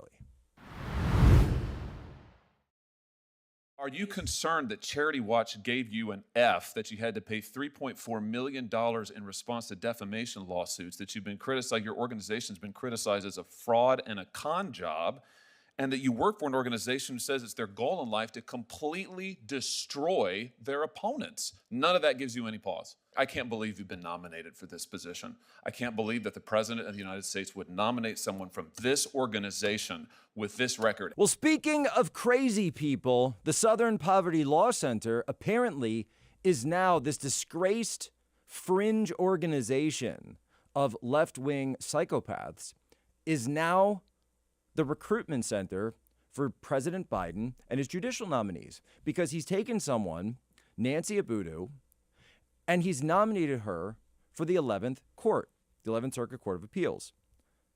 She once compared, according to Daily Mail, she once compared felon voting to slavery and called election security measures like voter ID and, little things like proof of citizenship as voter suppression. So here we go. Georgia-born attorney Abudu is the deputy legal director for strategic litigation at the disgraced Southern Poverty Law Center, where she focuses on voting rights. In 2022, she said that the U.S. criminal justice system, quote, can literally kill you. The president has had 40 judicial nominees confirmed to the bench, more than any other American commander-in-chief since Ronald Reagan. Biden, that's according to Daily Mail, Biden nominated her to the 11th Circuit Court of Appeals, which covers Georgia, Alabama, and Florida. This organization has declared that sitting senators on the Judiciary Committee, including Hawley, Cruz, Paul, others, they've declared them white supremacists because that's what this organization does. They exist to scare their donors by smearing sitting congressmen, sitting senators, people like Ben Carson, by the way. They called him an extremist. They called Maajid Nawaz an extremist when he's actually a counter-extremist over in the UK. He sued for defamation, and because the UK actually has something called serious defamation laws, he won $3.5 million, and they were forced to apologize to him. The same organization, by the way, and Senator Hawley was absolutely taking him to task. He even goes further in the actual video. So Senator Hawley, you're getting 2 segments out of us today, by the way, right? Where he was explaining that even left-wing liberal publications and centrist publications have all come out and pointed to the fact that this organization is completely disreputable. They've got over $100 million in foreign funds that are in these Cayman Islands accounts that nobody can seem to find. They're not paying taxes on these things. And their leader had to resign in disgrace over, and I love this, over racial issues, as well as over sexual harassment issues. So you've got the leader of the organization that's supposed to be dedicated to fighting racism resigning over racism. It's kind of this is the United States today, right? We're run by crazy people. And now they want to take one of these crazy people and put them on the bench and put them in higher office and say, no, that's fine. That's fine that you worked for all these crazy people, that you tried to ruin lives, that you incited a mass shooting, by the way, at the Family Research Council, where in 2013, the shooter actually admitted that he went to the website, pulled the information down for this organization, and then what did he do? He didn't go straight there with his gun. No. He went to Chick-fil-A. He went to Chick-fil-A. He purchased a couple of bags of Chick-fil-A sandwiches and then went in. He was later taken down by a security guard. But what did he say? What did he say that he brought the Chick-fil-A for? Because he said that he wanted to shoot everyone dead inside the Family Research Council and smear the Chick-fil-A sandwiches on their dead bodies. These are the type of people that the Southern Poverty Law Center is inciting to violence. These are the types of people that are reading this site and using it as a kill list for conservatives, for Christians, for senators, for others. James T. Hodgkinson, nobody ever wants to talk about that anymore, almost assassinated Steve Scalise. The congressional baseball shooting of 2017. He mowed down an entire baseball practice full of Republicans, and he made sure to ask before he conducted his shooting, who is on the field? Is that Republicans or is it Democrats? The response came, well, those are the Republicans. This is over in Virginia, Northern Virginia. And when he heard that it was Republicans, he started shooting. These people, right, there's a whole industry on the left that has turned this into a business plan. It's a market plan for them. They find someone, they demonize them, they smear them. Ben Carson, right? Smearing Ben Carson as an extremist. The man's a neurosurgeon. Rand Paul, Josh Hawley, Ted Cruz. And Ted Cruz, by the way, had a clip asking her, can you define what a white supremacist is? Ted Cruz, who's Cuban, by the way. Is he a white supremacist? Obviously not. But they've turned it, for these people, it's a business plan. They scare their donors, they lie about you, and then they turn it into putting money in their own pockets that goes to help no one but themselves. I served 5 years in the military. I've had a little experience. I've spent a little bit of time over in the Pakistan, Afghanistan area, as well as in Iran.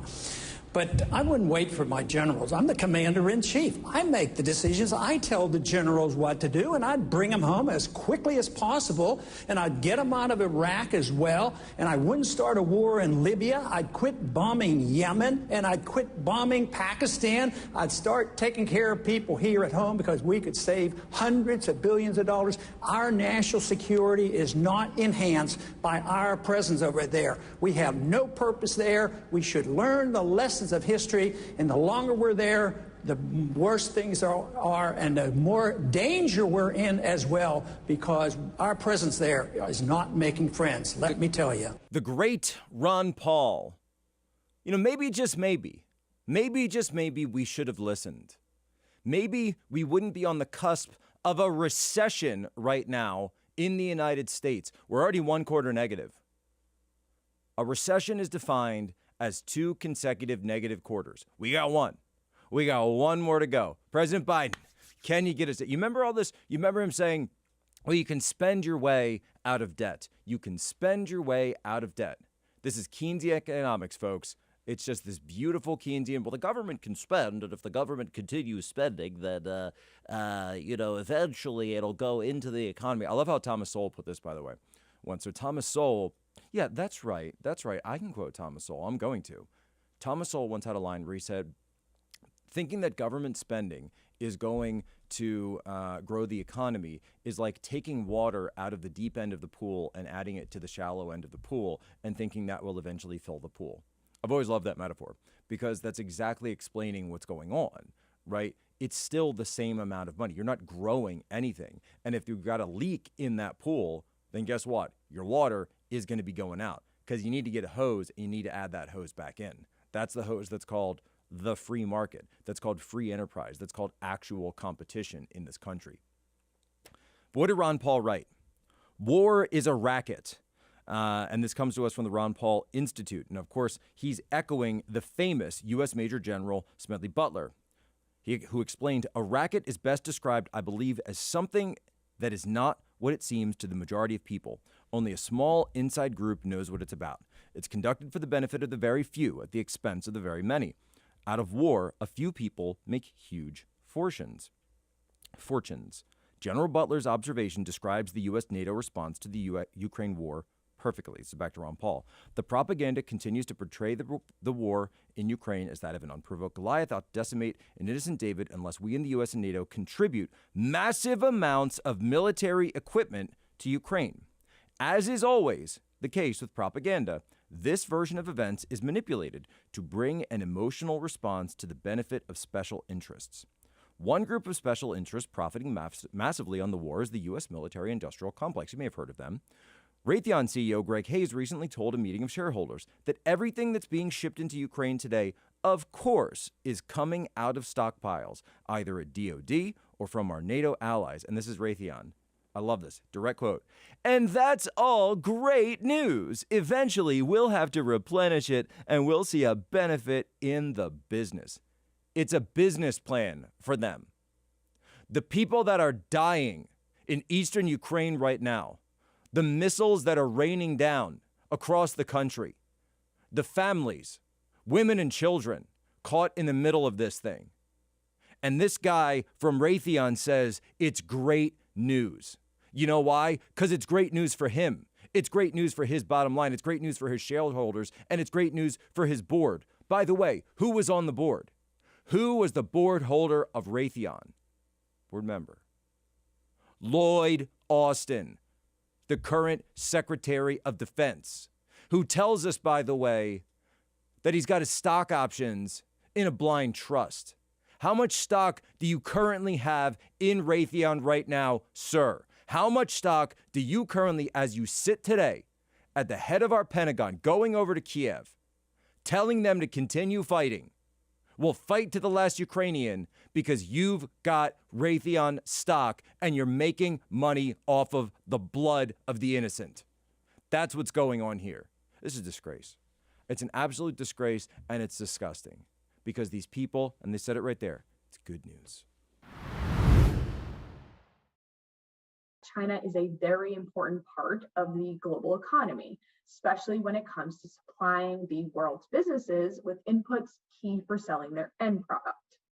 So now pair a shutdown of some Chinese suppliers with an already broken supply chain and US inflation running at the highest level in decades. I think that then if these lockdowns last, it's entirely possible that US companies could see their profits hit because of the cost of input products rising. And that could mean they could raise prices for their consumers. If they raise prices for their consumers, that could push inflation higher. Well, I just love this out of Bloomberg now. Suddenly they're admitting that lockdowns maybe, just maybe, have an effect on the economy. My goodness, who could have ever figured this out? Who could ever have thought that lockdowns, but of course they're only saying it in the context of China. They would never mention that when it comes to Dr. Fauci or the CDC or the blue states here in America. No. All you small business owners, all you families, all you school children, who cares? Who cares about you being kicked out of school and having your businesses shut down and what effect on the economy it's going to be? But at least finally, Bloomberg is kind of maybe seeing the light. I don't know. I don't like to give credit to these people, but let's see what they have to say at least, because we have to know what they're up to. China's campaign to wipe out COVID is crushing its economy. Juicing growth is again the government's top priority as lockdowns drag on and the party Congress looms this fall. Virus outbreaks and a property slump are forcing Xi Jinping to put his revamp of China's economy on hold as he faces mounting pressure to reverse last year's zero COVID policies. You got 25 million people in an open-air prison in Shanghai. They're conducting panic buying in Beijing because they think they know what happened in Shanghai, and they're stocking up because they think the CCP is going to lock them in their own homes in the capital city of China. That's the Chinese Communist Party. That's Xi Jinping. That's the lockdown policies. And I was speaking in Atlanta last week at AFPI, and we laid this out, and I laid it out if you go back to episode 1, right? Season 1, episode 1 of War Room Pandemic. How did I close out the show? I talked about the mandate of heaven. In ancient China, when a dynasty had been corrupted and degenerated and was falling, it was said that they would lose the mandate of heaven and that a new dynasty must arise. And one of those signs, famine, pestilence, invasion, and disease. When disease would sweep throughout the land, that is a sign of losing the mandate of heaven. But the CCP isn't a dynasty because the CCP has always been a lie.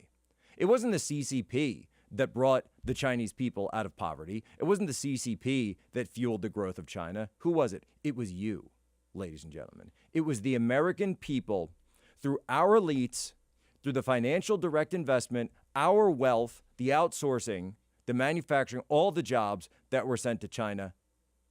Why does Detroit look like it does? Why does Chicago look like it does? Why do our subways and trains and infrastructure all seem like they're falling apart?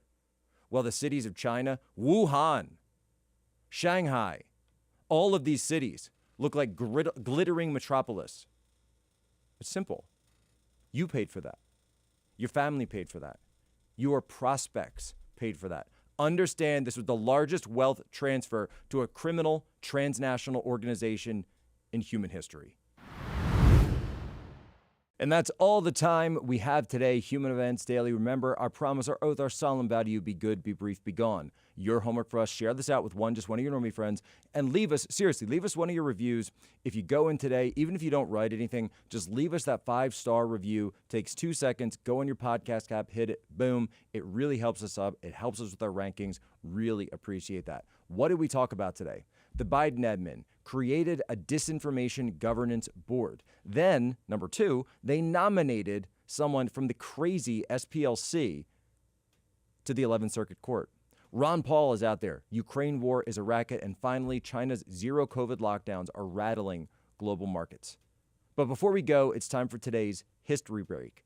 On this day in 1945, Italian dictator Benito Mussolini, following the loss of World War II, was captured on a train tried to escape from Italy and was executed. Understand, the people will always rise up and the people will always get their justice. Ladies and gentlemen, as always, you have my permission to lay ashore.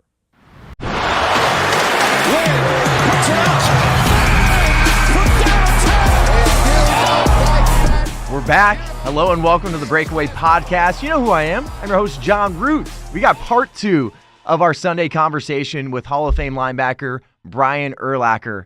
He's unapologetic. You found that out in part 1, and he keeps going in part 2 of this podcast. He answers the question, is the NFL getting soft? Colin Kaepernick.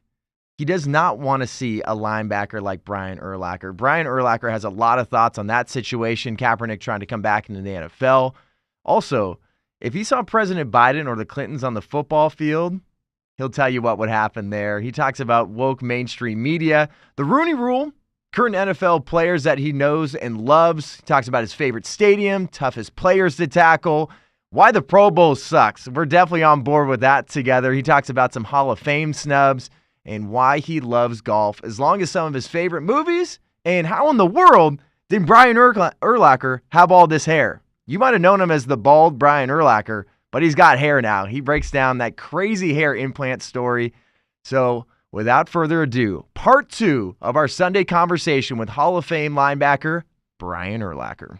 Definitely do have some questions about golf, but going back to like this aspect of like being soft in our society, do you feel like the NFL and sports have gone soft a little bit? It's just different. Well, now it's all about health and safety in the NFL. You know, it's not, I wouldn't, they wouldn't prefer if it was soft, but it's just different now. You know, you see these quarterbacks. I saw a quarterback this year get sacked, but they called roughing the passer on the guy that sacked him. I'm like, that was a sack. How's that roughing the passer? If no one blocks him and he sacks your quarterback, that should be a penalty on the offensive lineman. Yeah, or the that quarterback. whole like put your body weight on him. Yeah, turn your sideways and throw him to the ground on his tush so he doesn't get hurt when you tackle him, so you don't get a 400-yard penalty or a $62,000 fine. There's just so many rules that drive me crazy about the NFL. Can you explain to people how difficult that is? Because the NFL moves so fast. And you're just you're watching this stuff in slow motion. Milliseconds. Yeah, they're going back and like here's the one rule that I can't in college football, the targeting rule. Yes. You're going to suspend this kid for a game or a half for targeting. Okay, fine. I understand. Throw the penalty. Give him 15 yards, but when they go back and review it, or they'll stop. There's no flag thrown during the play, and all of a sudden, they just beeped down for something. Must be a targeting call. Let's go back and look at this play from 62 different angles. Oh yeah, that guy definitely turned his head on that block. That we're gonna throw him out of the game now. You're messing with the kid's future. I mean, if these kids have a chance to make the NFL, some of them it could cost them a draft spot. You never know. I mean, it may be a little far fetched, but you may cost them a draft spot. But they want to make it safe. My son plays high school football. I get it. I want to make it safe for him too. But you know what? Play smarter. You know, don't put your head down. Don't put your head. Don't lower it in someone's knee. Don't go to put your head in someone's chest. This is not how you're supposed to tackle. Keep your head up and put your head across their chest.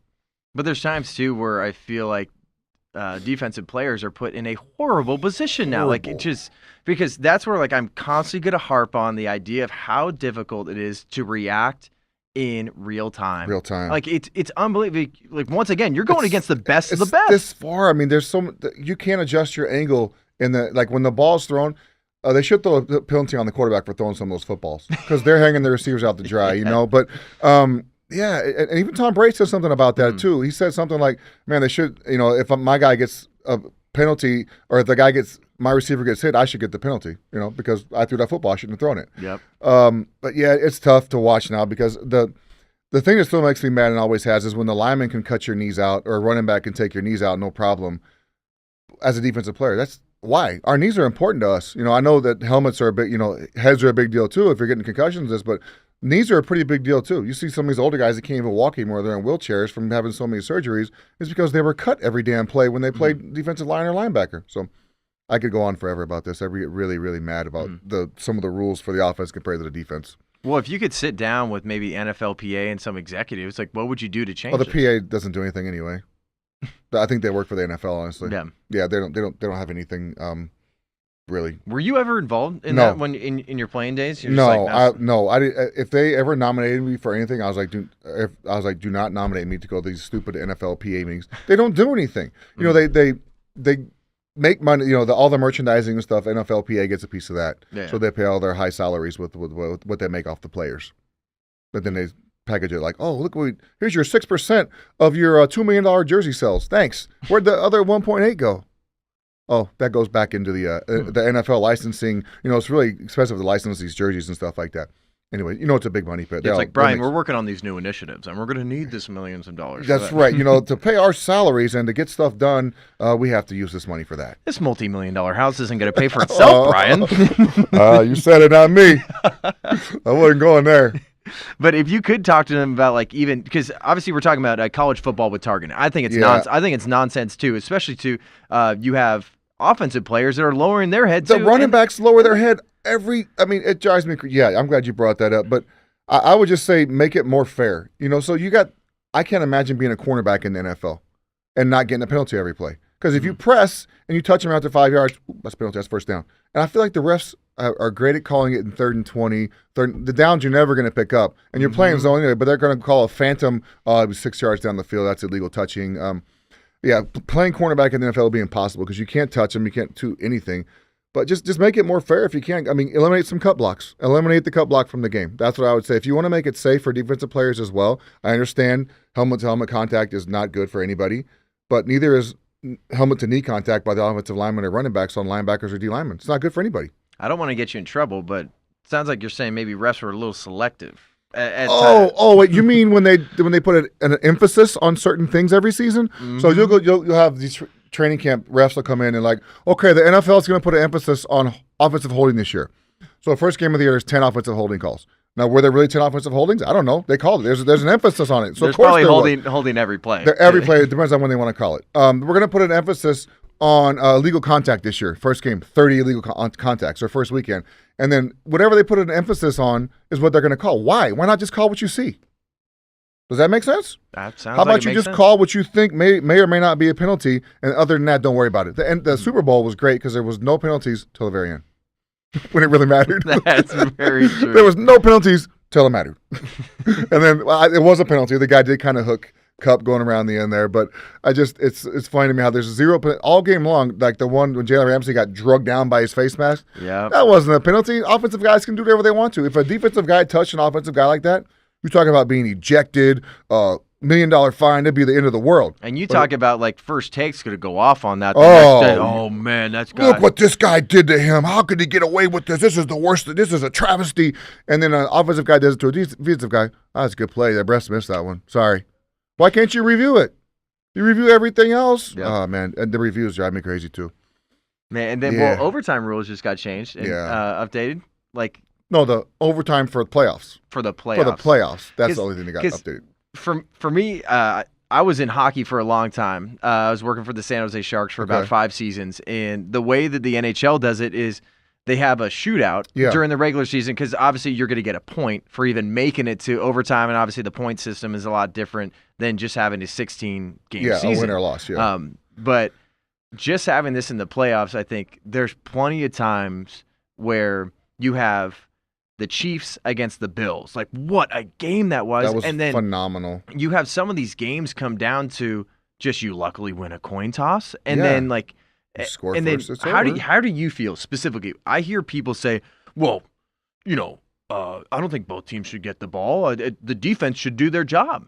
Like, from a defensive standpoint, like, how difficult is that to say, hey, maybe it's a high-scoring game, and it's completely up to us, and we know that our offense can't even rebuttal at all. Yeah, well, we didn't score a lot of points when I played. Our teams didn't score a lot of points. Well, our offense didn't, not very much. But I agree with the stop them on defense. But so I like the college rule this year. They changed it to like you get 2 possessions to score a touchdown and kick the extra point, and then you go for 2 after that. Mm-hmm. I don't know why the NFL doesn't do that. The college rule is so exciting, or just go for 2 every time. If they get it, cool. If you get it, cool. Just go tell someone. It's not going to affect your stats. I know that the NFL is a big stats guys. They don't want to give too many touchdowns, so don't give them touchdowns. Well, because that's a part of incentives, though, too. That fine. I think that so make it a 2-point conversion then. Yeah. So give them 2 points. It's not a touchdown. And by the way, conversions don't count for stats anyway. They don't even count as a catch. Mm-hmm. So just put it as a 2-point conversion, and you go until one team gets it and one team doesn't. How hard is that? That's what the college teams have done now. After the first 2 rounds, you have to go for 2, and then somebody wins. Brian, what's wrong with that? You make too much sense, man. I think that would make too much sense for me. And I don't hear that very often. You should hang out in my house. I'll hear how dumb I am. I want to get your, and I'm sure your wife would have a lot to say about that one. Yeah, she's the smartest person I've ever met. Just ask her. Well, at that point, can't you just kind of blame it? It's just like, honey, she's sitting right there looking at me, by the way. Yeah, just staring at me right now. It's like, I took a lot of hits, honey, in the NFL. Yeah. So it's like, come on, just like, I got my bell rung a few times. Give me a break. Give me a break. Yeah, I use that one a lot. What do you think about Colin Kaepernick trying to make a comeback in the NFL? Because you talk about another situation where I talked about earlier, you need to explain yourself. So when he originally took the knee, people have to remember that Blaine Gabbert took his job. He beat him out. And when he gave his reasoning, he talked about a shooting incident in San Francisco where there was a criminal with an 8-inch knife that was already a part of a stabbing incident, and officers gave him multiple warnings. I think almost up to half a dozen warnings, and then it got to a situation where it was unsafe, and there was a shooting. And then, like, that already got resolved. So if, like, that's your reasoning and you're trying to stand up, like, everybody here is saying that just the phrase Black Lives Matter, I think we can all get around. But the BLM Incorporated. Yeah, two different entities, in my opinion. Yeah. 100%. Yeah. 100%. And they mean two different things. Now he's trying to say that the NFL Combine is basically like the slave trade. They poke and they prod, and he's calling the NFL racist. And if this is so racist, and why do you want to come back and play? Why do you want to go? Like, he just said it. I'm going to go back to your other point first when he first started kneeling. Why do you want to keep trying to play in the NFL if they're slave owners? They allegedly, someone said they act like they treat them like slaves. None of these guys would. I don't know how they would know, but I've done some research. I didn't know that the average salary was $500,000 back in the day. If you were a slave owner, you had to pay $500,000 because that's what they're paying these players now is $500,000 at least, right? Right? Is it the same? Is that different? That's what you have to think. I mean, so I just don't know why because he just said this a couple weeks ago. I feel like, and now he's trying. Oh, I'm ready. I'm back. I'm good to go. Blah blah blah. And going back to when he started kneeling, so. He started for 3 or 4 years for the Niners, and they were pretty good in those 3 or 4 years. Yeah, he definitely had some success, and I think that's something we bring up all the time. He was good. He was good for a couple of years. He was pretty good. And they had the Harbaugh, and then obviously the Niners weren't able to win that. Yeah. So when was he kneeling when he started? No. He didn't kneel when he started. No, he didn't. Was there police brutality going on when he started? Was there other things going on, like social injustice going on when he started? I'm assuming there was, right? Yeah, because it's always been an issue, right, in America? Because, that's when it gets down to this systemic racism. Yeah, so it's always been going on, correct? Even when he started, it was going on. It's always been in America. It's always been in the NFL to his eyes. Yeah. And then now, all of a sudden, I think there's this aspect of opportunist. Yeah. He was an opportunist where he was a backup quarterback. I was trying to finish, bro. I'm so sorry. I get fired up. So all that was going on when he started, correct? Correct. And then when he got beat out is when he started taking a knee. I don't understand that. So when he wasn't starting is when he wanted to call out why he was doing, or he wanted to make a spectacle and bring it to the forefront, but not when he was starting because it wasn't that big of a deal then. But now that I'm not starting and I got beat out by Blaine Gabbert of all people, I need to make a scene here and let people know that this is a problem. Wouldn't you call that privilege? I would call that opportunity. I mean, it's like call it privilege when he was just like, you know what, I'm kind of. Things might be bad, things but aren't going the way I want them to go right now. I should take a knee for the anthem. People are going to recognize me, and I'm going to get talked about a lot. That's the way I saw it. Especially looking back at you look back the whole how it happened because he didn't kneel at all until he got beat out for his job. Correct. That's it. And that's why I say nothing changed. That's why I say there's like a sense of like privilege. So like think about all those years he was playing. Yes. And if there was real injustice going on. That he decided to turn a blind eye to, that's got to be a sense of privilege there. Yes.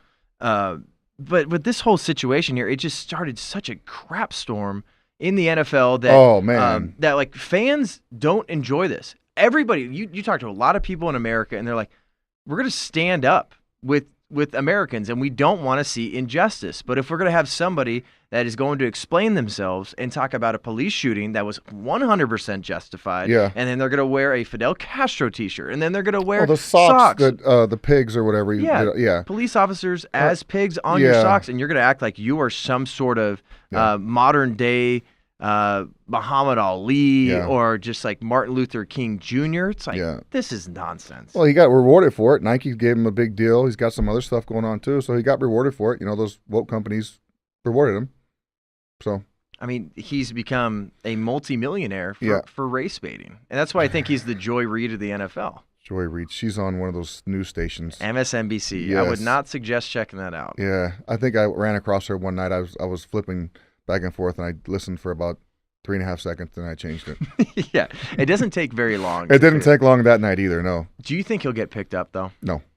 Well, he sued the NFL for him and another guy sued him, and the other guy hasn't got to play either since he got, I don't think he has, maybe, I could be wrong, for collusion, because they wouldn't sign him. It was collusion that no team would sign him. All the teams were colluding against him not to sign him as a quarterback.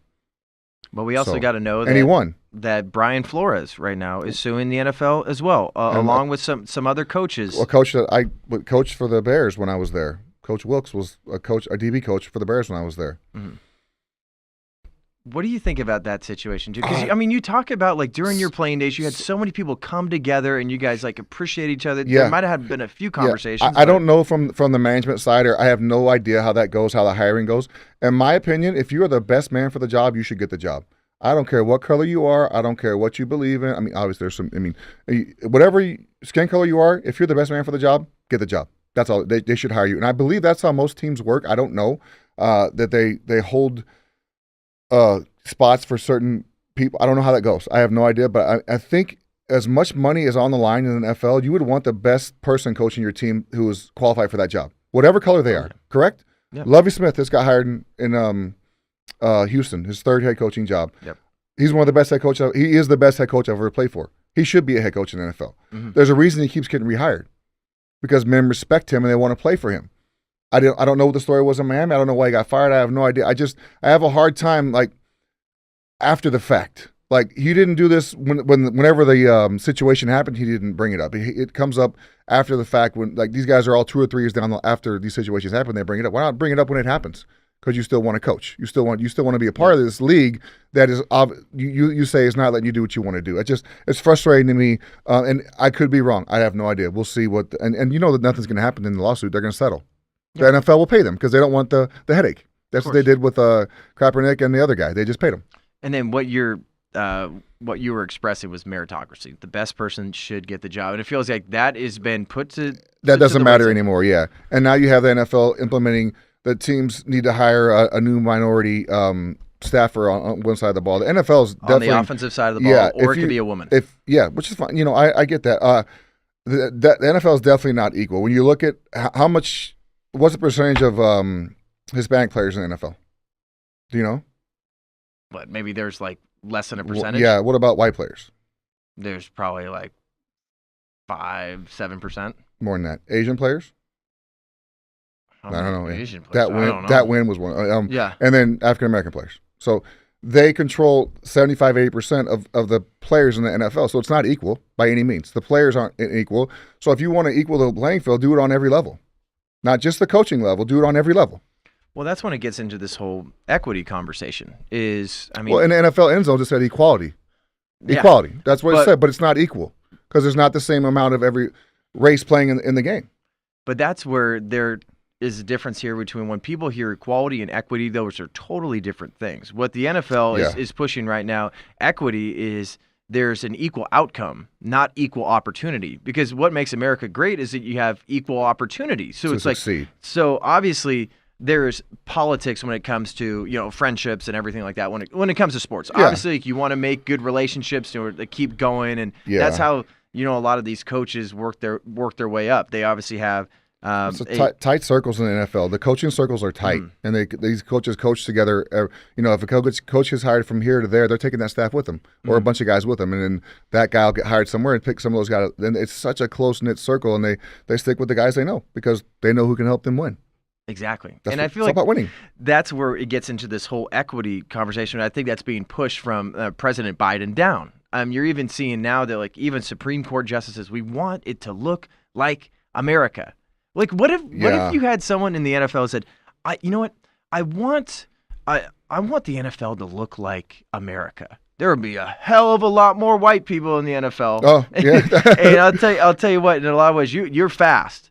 Yeah, But yeah. if you start trying to implement just by like population percentage, it's like, man, it's going to be slower and it's not going to be as exciting. Yeah, I mean, hire the best player, or best person for the position. That's what the NFL does. Player-wise, that's what the NFL does. Yep. They get the best players to get at the best position, right? Mhm. Whoever's the best player is going to play that spot. Doesn't matter what skin color you are. Yep. But then they're trying to change that for coaching. It doesn't make sense. Just hire the best person for the job. Don't make these guys hire someone based on their skin color. Let them hire who the best person. If they're a different, let them. It doesn't make sense to me. I don't like it because they're pushing something. You're not going to get probably the results you want. You know, let them hire who the best person is for the job, no matter what skin color they are. The Rooney Rule was put in because, I think it puts a disadvantage to the minority coaches because they have to. They're like, okay, we have to interview two minorities no matter what. Yep. You know, but they're just doing that to fulfill the Rooney Rule. They're not doing it because they want to, or because they may have interviewed it. I'm not saying not because they want to. They're doing it because what if they interview a guy who's not a minority first and they want to hire him?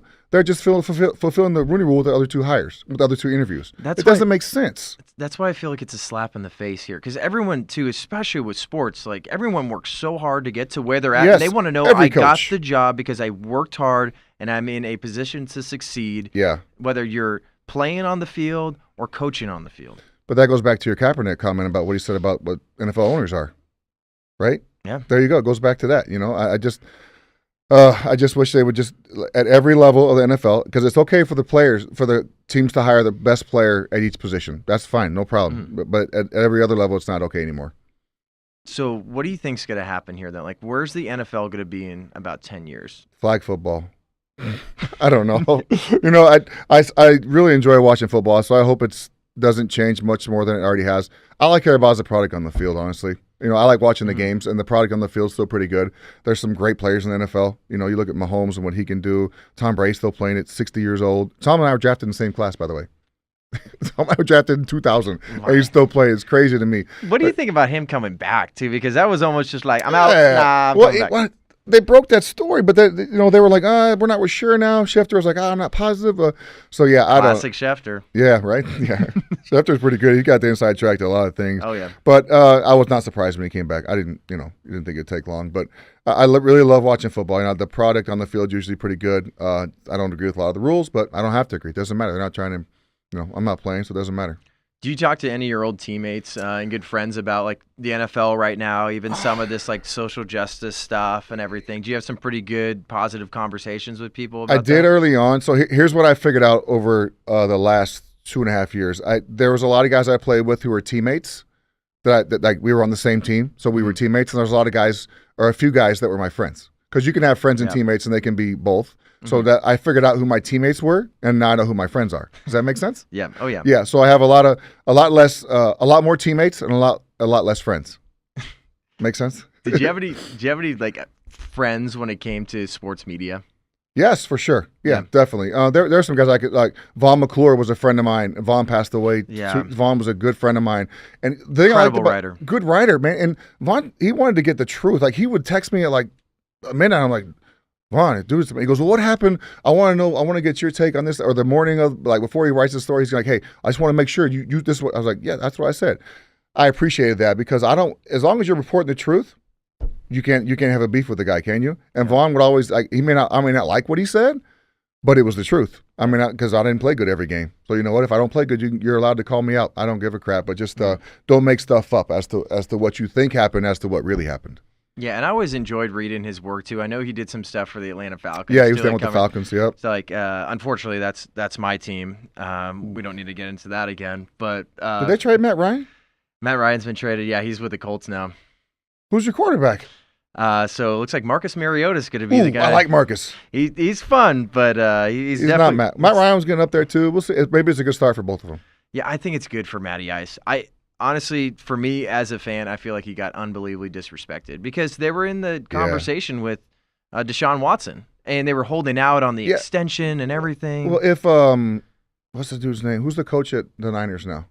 Shanahan. If Shanahan doesn't throw the football, on the first down in the Super Bowl, they have a Super Bowl ring.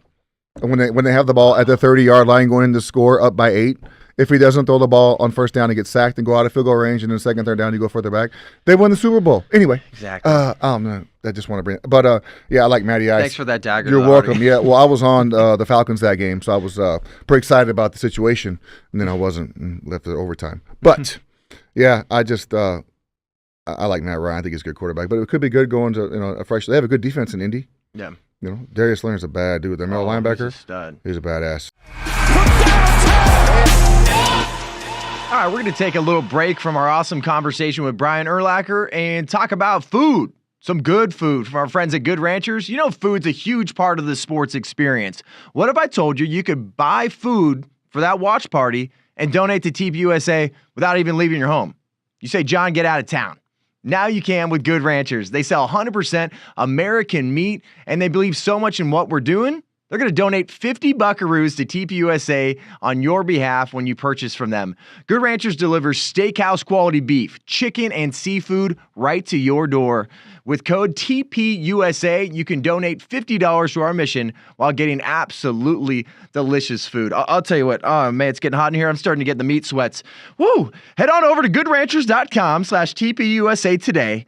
Get ribeyes, New York strips, gourmet burgers, and more. Order now, people. Come on. Promo code TPUSA and $50 will be donated to our mission of sharing and preserving true American values. Go to goodranchers.com/TPUSA to get a box today. Oh man, all this talk.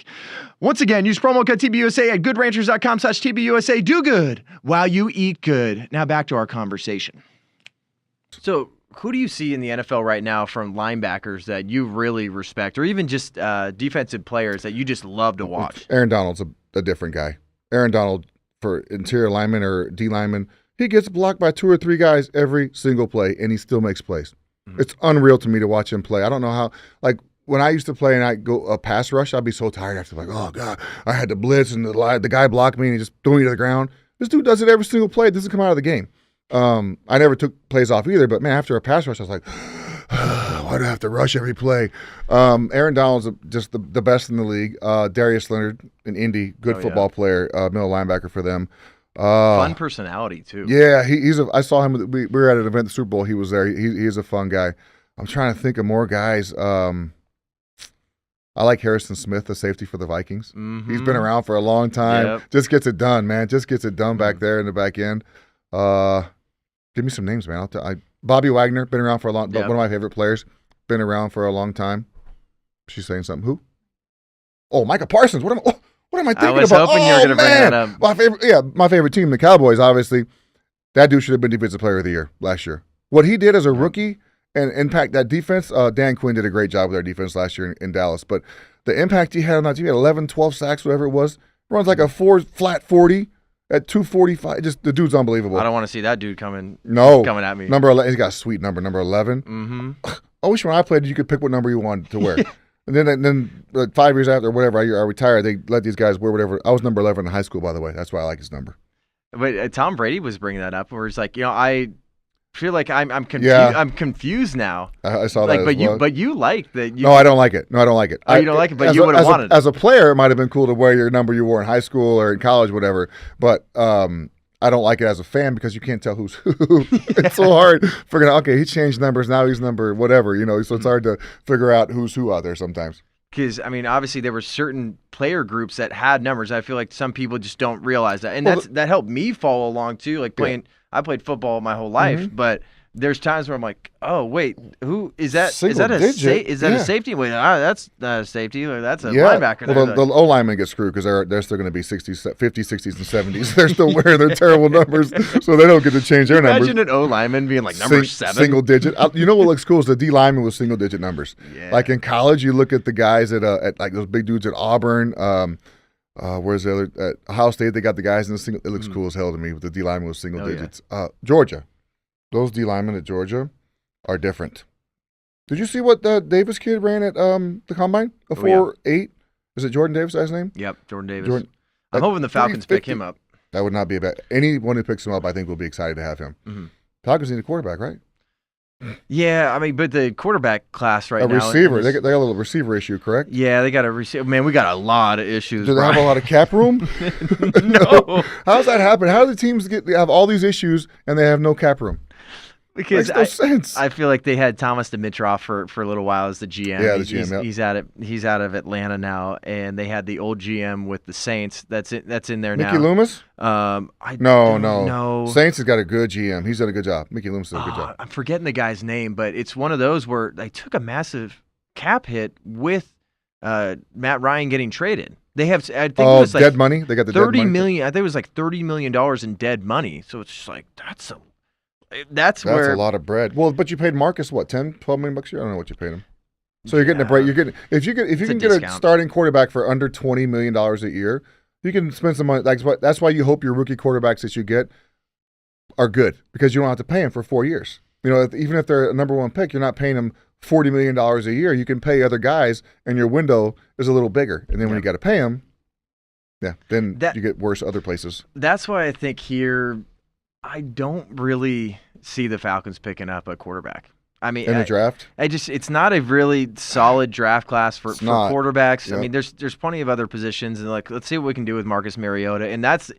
Seeing the NFC South, it's like no wonder Tom Brady came back. He's like, the Panthers look like trash. The Saints don't look very good either. The Falcons are absolute disarray. So he's like, all right, well, there's defense is good. They're nice. They give Tom Brady fits. He hasn't beat. I think he's beat him one time, and it was in the playoffs since he's been in Tampa. He's 1-4 and lost all 4 regular season games. Of course, he wins the one that matters. But NFC South is weird. Yeah, finally got a repeat winner this year with Tampa Bay, right? Yeah. Yeah. Man, they go from the 30 touchdown, 30 interception guy to Tom Brady. Like, I know. Let me upgrade you. Jameis was doing good before he got hurt, though, too. He had some nice numbers before he got that knee injury. And their defense balls, and they play some good defense. Man, at least the defensive side of the ball is like. You know how I like in Atlanta, Deion Jones. They're like middle linebacker. He runs to the football. He makes plays, man. I like watching him play. I like watching those young guys just run to the football. You know, a lot of times you see these guys. They're jogging to the football, or you see a change of speed when the ball's thrown. They're like, oh shit, I got to go. Oh, there's a fumble. Well, if you're running full speed already, you don't have to change speeds. And that's what I try and tell my son. It's like, you need to run full speed all the time. I know it's hard because you may not think you're going to make the play, but if that ball comes out, if there's a tip or whatever, you just never know. Looks like the Pro Bowl nowadays. Oh, I heard about it. I can't watch that game. Man, alive. 7-on, whatever, yeah. Because that's where I feel like at points. Why have the game? It's just like, maybe just put flags on. Well, why have the game in, like, okay, congratulations, you made the Pro Bowl. I think they do it. They sell out the stadium, whatever. They get TV money, but the product's not good. You know? Yeah. It's not good. Well, because, I mean, obviously you don't want to see anybody get hurt. No, no. And then you don't want somebody to pull something for a game that doesn't matter, but there's still got to be a way you can make this game. Like, the NBA All-Star game, I feel like, has been made a lot more exciting. Yeah, I didn't watch. And that doesn't surprise me at all. There's a lot of people that don't watch. Yeah. But what they do, I think, now is they have a winner each quarter. There's going to be a charitable donation to a charity on one side. And then you got one captain that's going to pick his team, another captain is going to pick his team. And then by the fourth quarter, whoever's leading, I think they just add 24 points to that score. And then that is the mark you got to meet. And it's the last few years have been really exciting, and then that's when they start picking it up in the fourth quarter. They know when to go, right? Yeah, I mean, those dudes are great athletes. And then obviously you're gonna make money for winning the game and everything for charitable donations and even yourself. Pro Bowl is discrepancy between who wins and who loses. That's the difference in the game. So I think when I played, it was 40-20 for the winner and loser, which is a long time ago. Last time I went, actually played in the game was 2003. I never went back. I mean, after you go a few times, you're like, oh, this is fun, but I don't want to go back.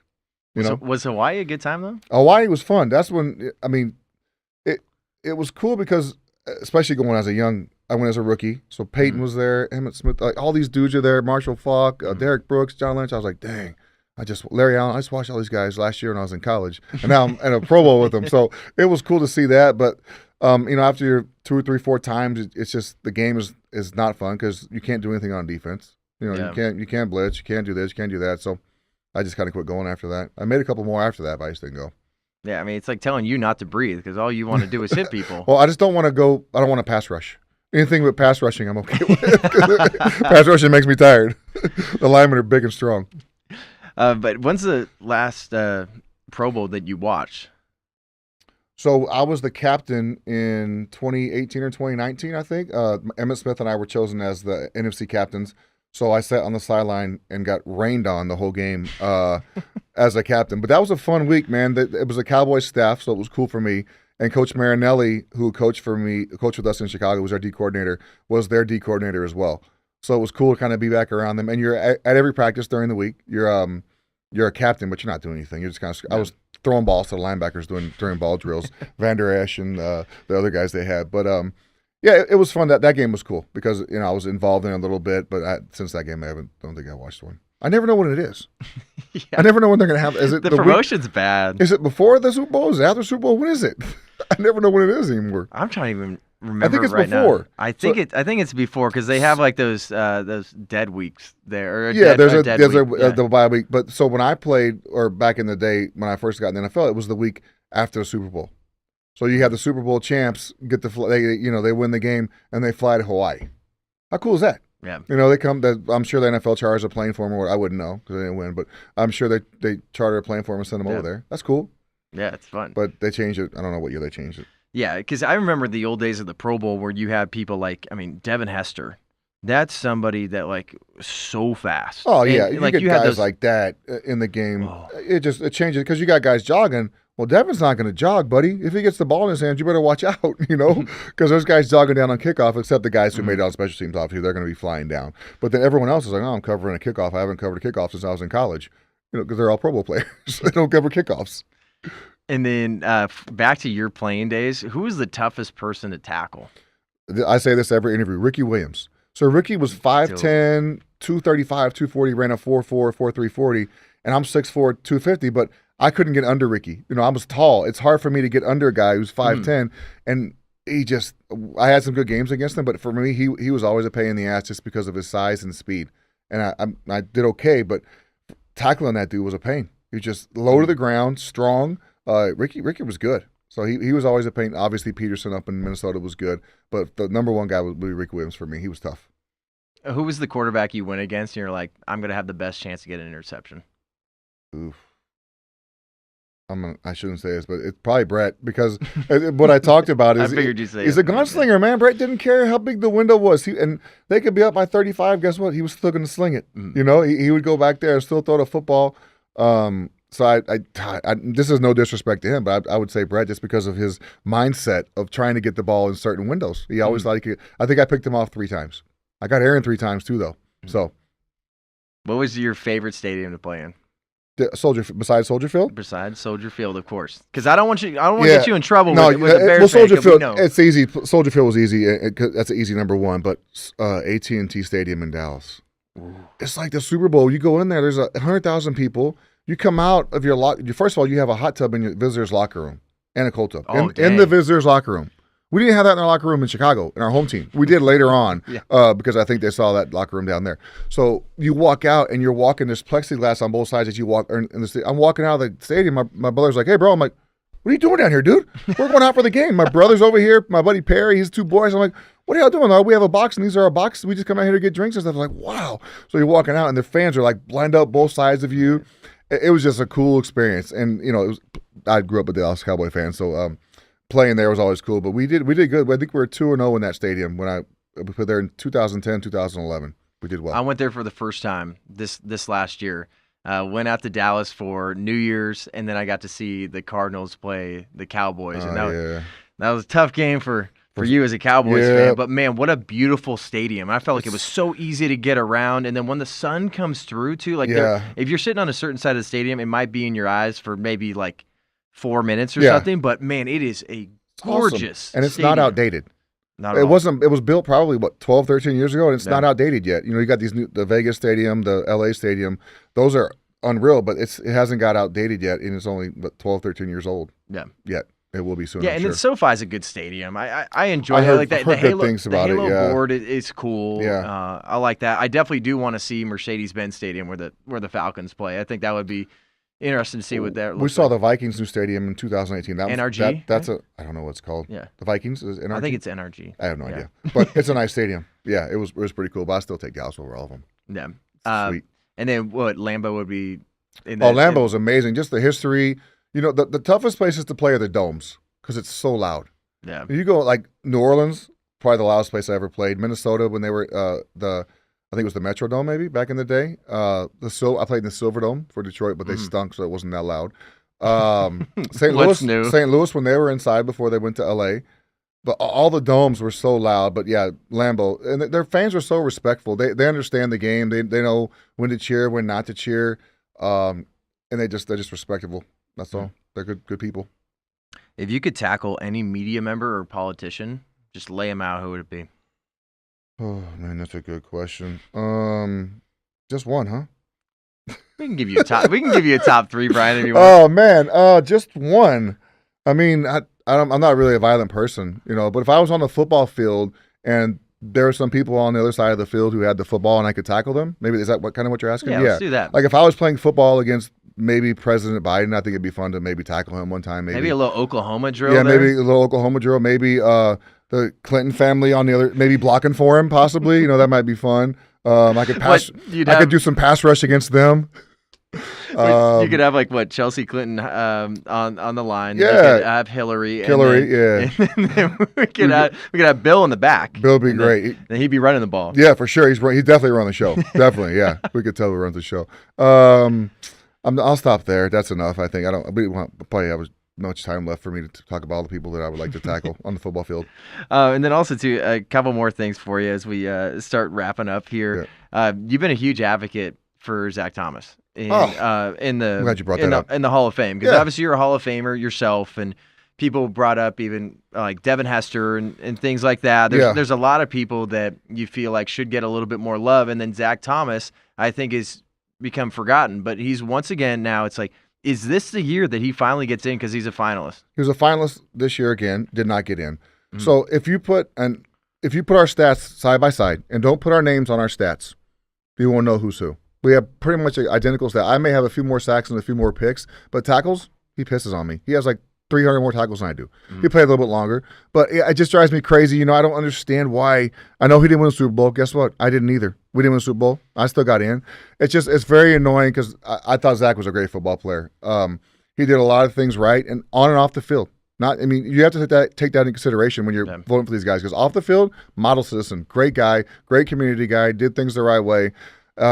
He's one of my favorite players, so I think he should be in. Devin Hester will get in. I think Devin, there's no doubt he'll get in. This year was his first ballot, his first try to get in. Didn't get in. It's going to be hard to get in first time as a special teams guy. Even though he was the best at his position, there's a lot of other guys who played a long time at their position who played 70, 80 snaps a game as opposed to 6 or 7 snaps a game, which Devin played as a returner. So it's a little different. But Zach, it drives me crazy, and I get really pissed off talking about it because I don't understand every year he's a finalist and every year he doesn't get in. It's just very annoying to me. And if you're going by stats, which is they say what they go by, he's a Hall of Famer. I mean, what's the reasoning behind this? I don't know. Because that's got to be like, explain yourself here. They don't have to explain themselves. That's what the issue is. They don't have to explain themselves. They can vote for who they want to.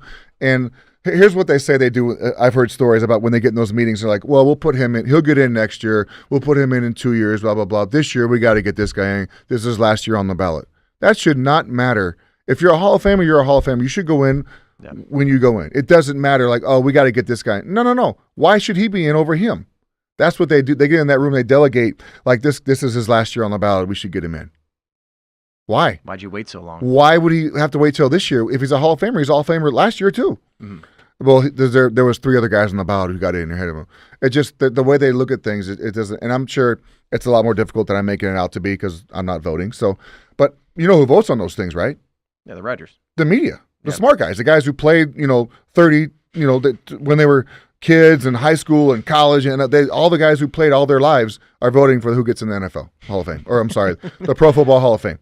Guys who have no clue about what these guys go through in their football careers. Well, that's the crazy part about it is like they need people like you to advocate for these other folks. I try. That's what's crazy. Even before I got inducted, I tried. I knew it could affect my induction if I said something that wasn't favorable towards the process, they could not put you in.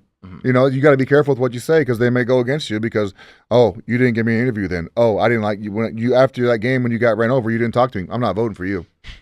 Okay. Well, how are my career stats? Was my career okay? I mean, it's dumb because they may not vote for you because of something you said to them or something you didn't do that they didn't like off the field. Doesn't make any sense.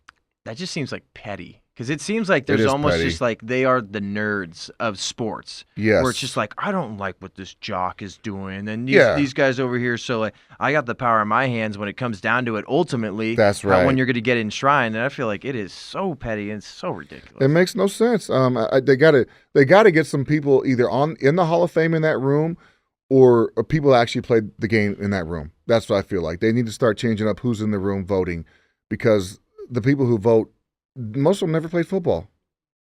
They don't have a sense of. I mean, I understand numbers are numbers, but that's not what they're voting on, obviously, because there'd be a hell of a lot more guys in the Hall of Fame that are in there right now. How does Terrell Owens go in on his third ballot? Exactly. Because you didn't like him. That's why he's a first ballot Hall of Famer. Not even close. It's not even an argument. Yeah. He's a first ballot Hall of Famer, and he goes in on his third ballot.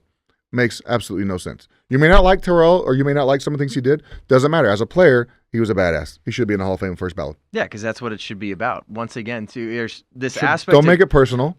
Exactly. Don't make it personal. Because that's why I tell people at times. I know I got a few more questions for you at times where you play a sport. Like people crap on baseball all the time. It's like, do you have any idea what it's like to stand in the batter's box and try to hit? Like multiple times go up there, you have no idea if it's a fastball, you have no idea if it's a breaking ball, and then you're out there, it's like, go out there and try to tackle somebody. People just don't even understand the art form there, so when they're just like, oh, I'm just going to look at stats. Like, well, what led to getting those sacks? What led to getting those tackles? Right. I agree with you. And so some of my better games weren't my better stat games, honestly. It's like being affecting a throw here or getting being in your gap so this guy can make the play. It doesn't always have to be about you making the play. Football is the ultimate team game. If you don't do your job, the other guys can't do their job. Just do your job every single play, and you should be successful. You're going to make enough plays to be successful as a team, and you'll make your fair amount as well. If you, I always tell my son, I said, if you play defense, you can control what you do. You don't need the quarterback to throw you the ball. You don't need the offensive coordinator to hand you the ball or anything like that. Defensively, you control what you do because you make plays or you don't make plays. Amen. Yep. A couple more questions for you. Tell me if this is fact or fiction. You ate chocolate chip cookies before every game. Fact. 1,000%. Yes. What kind of chocolate chip cookies? The kind that Tim's wife made. Our trainer, Tim Bream, would put his wife, Lisa, she'd make cookies and he put two in my locker before every game. That's what. And was that a superstition, or was that just happened to just? Well, my rookie year, he started doing it, and I didn't know. I was a rookie. I didn't know what I was doing. And I just met Tim. He was our trainer. He was nice to me. One of the few people that were nice to me when I was a rookie. So, and he goes, "Hey, you want cookies?" I said, yeah. I'm a junkie, by the way. I'm a junk food junkie. I love sugar. I love chocolate chip. I love Snickers. I love donuts. Anyway, so Tim put 2 in there before it kind of started my rookie year, and he did it my whole career. So when you're going around trick-or-treating, then let's say you're an adult, you can still go around trick-or-treating. What do you want people to put in your bag? Whatchamacallit? Donuts, like the little Hostess Circle donuts, chocolate. And now they have a new one, Crunch, that's pretty good. They had the glazed ones too. Whatchamacallit? There's these new Reese's sticks that are pretty good. They come in only king size. Those are good. I'm not sure what they're exactly. They're really good. Like Take 5 bars or something like that? No. This is chocolate. This is candy bars. Take 5 are like protein bars, right? Something like that. I think it was still candy. Was it? Payday, Reese's, Twix, Kit Kat, Snickers. All those things are good. I like them a lot. Are you still slamming those candies post-career? I ride my bike a long way every day so I can eat what I want to. Amen, bro. Yeah, what I love every night is a glass of milk and either donuts or cookies. That's my thing. I can't figure out why I can't lose any weight. It's weird. Doesn't make any sense to me why I can't drop that extra 5 pounds I've been trying to get off since I retired. It's like, honey, I'm trying to figure out. So I just ate this today. I had Chick-fil-A for lunch. I went to Chipotle for dinner, but all I had for breakfast was a granola bar, and then I had milk and cookies before bed. Why can't I lose weight? I rode my bike 40 miles today. I should be able to drop all the weight in the world. Can't figure it out. But something that definitely doesn't get you to lose that much weight is golf. Ooh, yeah. I mean, you're usually just cruising around in a cart. You've been playing golf a ton. Yeah. Like I know that's a lot of what's on your Instagram feed. Yeah. But a funny part about this is I love going out and playing golf with the boys.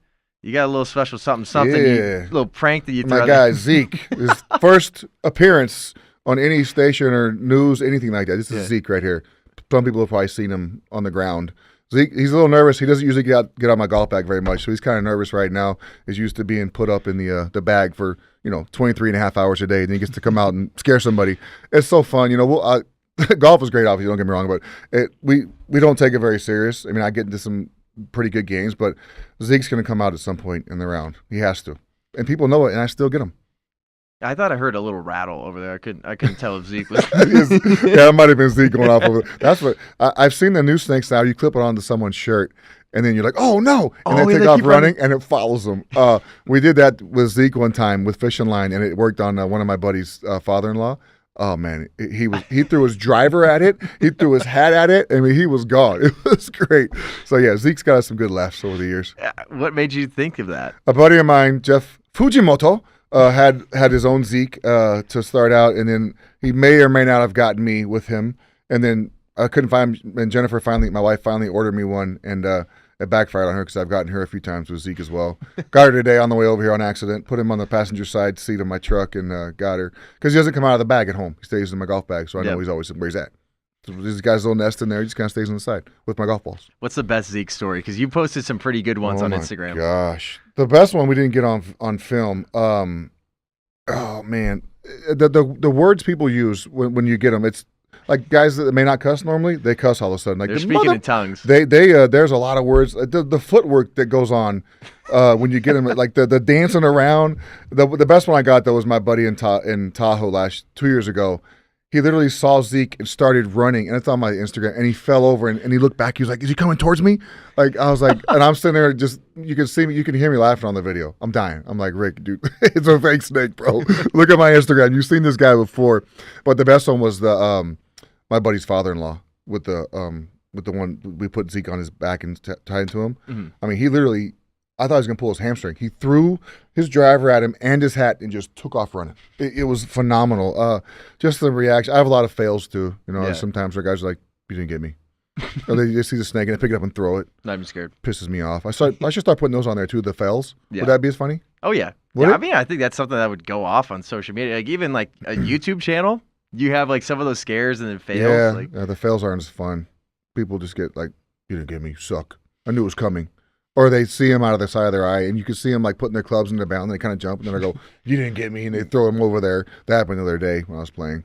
But it's fun. That's when you just have the wifey just pan over to you, and you just got this face. Missed it. Sorry, guys. Missed that one. Zeke, go back to your home. That's something I would want to see in like the ACC championship in Tahoe. Oh, it worked. Yeah. Well, it's hard because everyone carries their bag, but we did get Seth Curry's caddy last year, Will. I don't know Will's last name. He's a funny guy. He was on the big break. He plays golf cross-handed. Oh, he does. So he swings. He's right-handed, but he grips it backwards. Yeah. We got him on number 7, the par 3. I put this Zeke by his bag. My man like threw the bag over and took off running. We didn't have the camera out. But I got Joe Carter's brother Fred this year in Florida. I put Zeke on the ground under a towel. And Fred's always like, he'll comment on my post, like, he goes, I see you, you're not going to get me. I'm like, all right, cool, man. So I'm hitting balls next to Joe on the range, and Fred comes over and he picks up the towel. He goes, oh, where's Erlacher? First thing he says, where's Erlacher? I finally got him. I haven't had very opportunities to get him, but I finally got him slightly at the tournament last year. Yeah, it keeps golf fun. I think golf is such a blast, especially living out here in Phoenix. Since I moved, like I was already golfing a ton when I was living in the Bay. But now there's a golf course like they're everywhere. And this time of year, everyone's starting to clear out because it's getting too hot. Mm-hmm. The winter's tough to get on anywhere. They're so slammed all the time. But my best golf is in the summer. There's nobody out on the courses. Oh yeah, and you lose a lot of weight because you're sweating the whole time. It's great. Maybe that's how you're just able to still slam all that candy. The it's donuts, like, honey, I'm losing that 5 pounds because I'm going out to the summertime, I get that 5 pounds off easily. No, the wintertime is when my winter coat's still on a little bit, so it's kind of tough. But summertime, it definitely drops off much faster. And what are you shooting right now? Man. If you don't mind me asking. Well, my handicap was a 2.2 at one time. Mm-hmm. Not very long ago. Now it's a 5.7. What happened? I stink, bro. I don't know what happened to me. It's like, I'm glad you brought it up because now I can go be depressed the rest of the day. I don't know what happened. I haven't broke 70 in probably a month and a half, and I'm usually mid-70s. I can throw a 69 or 70 up there before. Yeah. Not anymore. I can't throw a 79 or 80 up at you right now. I don't know what happened. What's the best part of your game? Chipping and putting. Oh, yeah. Well, now it's got to be because I miss every damn green. I can't hit a green. I can't hit a drive. And when I do, I can't putt. So it's not good, man. I don't. Thanks for bringing it up, though. Hey. This was a fun interview until then. Dang it! I don't know what happened. The best part of my golf rounds now is Zeke. Like that. I'll be 12 over par going to 14. I might as well get Zeke out. My round's over. All right, why don't we end on a high note? Okay. Your hair looks fantastic. Oh, Brian. yeah. Let's go. Yeah, no hat today, hat free. Got the gel in there. Thank you. Yeah, I like the hair, man. It's so when I first got the procedure, I was like, ugh, hair. You know, I saw myself bald for 15, 16 years. That's how everybody knew you. I know. And then at first I was like, oh man, you look so bad with hair. And then, you know, she liked it, so it didn't matter. That's what it's about. And then you get used to seeing yourself with hair, and you're like, oh. And then I look at myself bald. I'm like, oh, you look terrible bald. It's such a difference because you see yourself a certain way for so long, and then it changes. And now I'm so used to seeing myself with hair now, I can't imagine myself bald again. And for me, I respect good hair. You got great hair. You got great hair, and you got great facial hair too. Yeah, it's very gingery. It's nice. yeah. Mine's a little gingery too, with the gray added in there. But your head game is thick and strong. It's nice. Hey, appreciate that. Very good. I thank the big man upstairs every single morning. You should. Thanks for the good hair. It's Thanks definitely for the good a beard. blessing. It's tough. My son has great hair too. So my daughter. yeah. My daughters have great. They're very thick hair. It's a good thing. And then what they did too is, I know you've mentioned this on plenty of podcasts. Shows they just took it from. So all they do, I call it relocation, man. They took where I had hair, which was all over the back. They took one hair at a time and put it where I didn't have hair, which is up here. They poked tiny little. You're numb. Tiny little holes in your head. 4,000 tiny little holes in my head, and took 4,000 hairs, each follicle, and implanted them where I didn't have hair. Not implanted, just relocated them. How long is that procedure? Dude, it took a long time. I got 2 different ones. The first one was like 8 hours, and the second one was probably about the same. It takes a while, but you don't. I'm sitting there watching movies. I'm reading magazines. It wasn't that bad. What movies would you be watching? What extended version of Lord of the Rings? I think I missed that one. Movies that I actually like to watch, like Braveheart, Gladiator, sweet movies. Silence of the Lambs, good stuff like that. Comedy, Silence of the Lambs. It's a great comedy. Comedic movies, yes. Nothing makes you feel really good. Tombstone, good movies like that. You know, Westerns, all the good stuff. Heat, that's a good movie. Heat. That's a very good movie. Oh, it's very underrated. You mentioned Gladiator, though. I think Gladiator is my favorite movie of all time. Final question I have for you. Okay. Favorite movie of all time? Only one? All right, I'll give you 3. You give me one movie, like you give me one choice. So I'm going to go with Braveheart. Damn, I got Freedom. I want to live too. I love William Wallace. Braveheart's definitely up there. Oh man, I got a comedy. Step Brothers is great. That's a great family movie. The kids love watching that. I got to go with one more. He had this look in his eyes. Let's get it on. He had this craziest look in his eye. What? I'm so not. Anyway, one more. Okay, so we went with. You got Braveheart. You got Step Brothers. What's number 3? Man, this is Silver Linings Playbook. Oh, I've only seen that once. Great movie. Like Jennifer Lawrence and Bradley Cooper in that movie are unbelievable. Like it's kind of stressful because the way they act, they're like, damn, are they really this type of people? It's awesome. It's a mainstay on my iPad. So is Braveheart. So is Gladiators on there too. Oh, yeah. On my iPad, I have Days of Thunder, The Last Samurai, Tombstone, Saving Private Ryan, another great movie. Damn. Forrest Gump, great movie.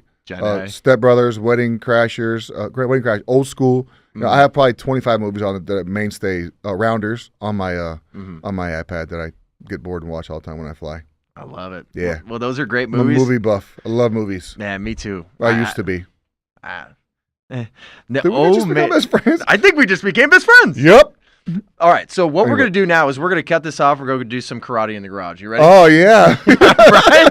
Let's go. I'll get my sword. This has been a lot of fun. Appreciate you spending some time with us. Thank you. Yeah, and once again, everybody, too, if you're not subscribed on Apple or Spotify and have not left a review, make sure you do that. We're on YouTube as well. Press subscribe. Press the bell. Brian Urlacher. Press the buttons. buttons. It's been a heck of a time. Press all those buttons. Good talk. Boom, baby. Thanks for tuning in, guys.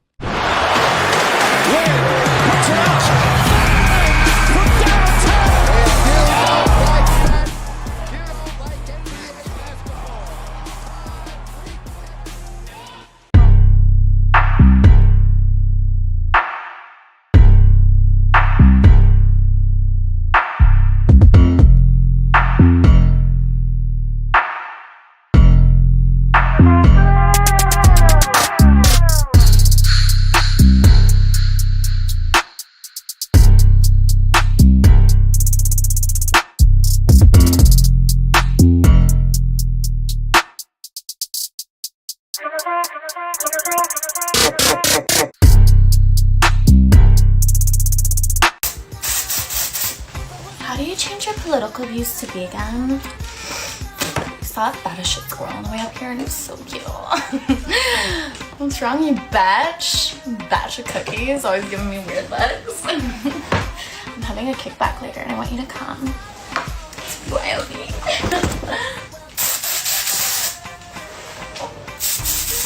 The most painful part of that was her spraying that Orbe spray in the air and wasting it. In President Joe Biden's America, we are not wasting texture spray, thank you. Come on, man. Today, I want to do a deep dive into borderline personality disorder. It's what Amber Heard has, and I think we should find out what it means. Plus, I'll kind of share a little bit with you about my own mental health and what I take.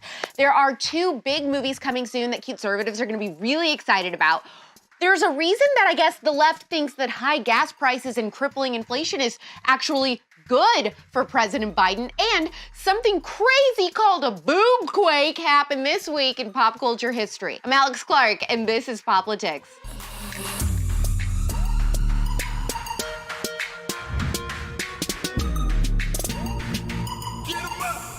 I've never been diagnosed with anything, but I do take something for anxiety. I actually had to start taking something when Poplitics was still in startup baby phase because I was so stressed out and anxious about it being successful that I just wouldn't sleep. I would cry every single day for hours. I have never really talked about that, but the stress and worry that I still experience about both of my shows even now can just be so intense that I physically feel it, and my heart will not stop beating fast all the time for days. And so anyway, I take a small dose of Lexapro, and that has really helped a lot. So I don't have any personality disorders or anything, but I have always been interested in learning about them in other people. Enter scene, Amber Heard. Please tell people that it was a fair fight and see what the jury and judge thinks. Tell the world, Johnny. Tell them, Johnny Depp. Johnny Depp, man, I'm a victim too of domestic violence, and yes. It's a fair fight. And see how many people believe or side with you. And what did you say in response when Miss Heard said, "Tell the world, Johnny. Tell them, Johnny Depp, Johnny Depp, a man, I'm a victim too of domestic violence"? I said, yes, I am. It just came out in the defamation trial that Amber Heard allegedly has borderline personality disorder. A psychologist for Johnny Depp's defense named Shannon Curry is a licensed but not board-certified clinical psychologist, and she testified this week that she believes Amber demonstrates psychological symptoms of combined borderline personality disorder and histrionic personality disorder, which she says is evidenced by an overly dramatic presentation.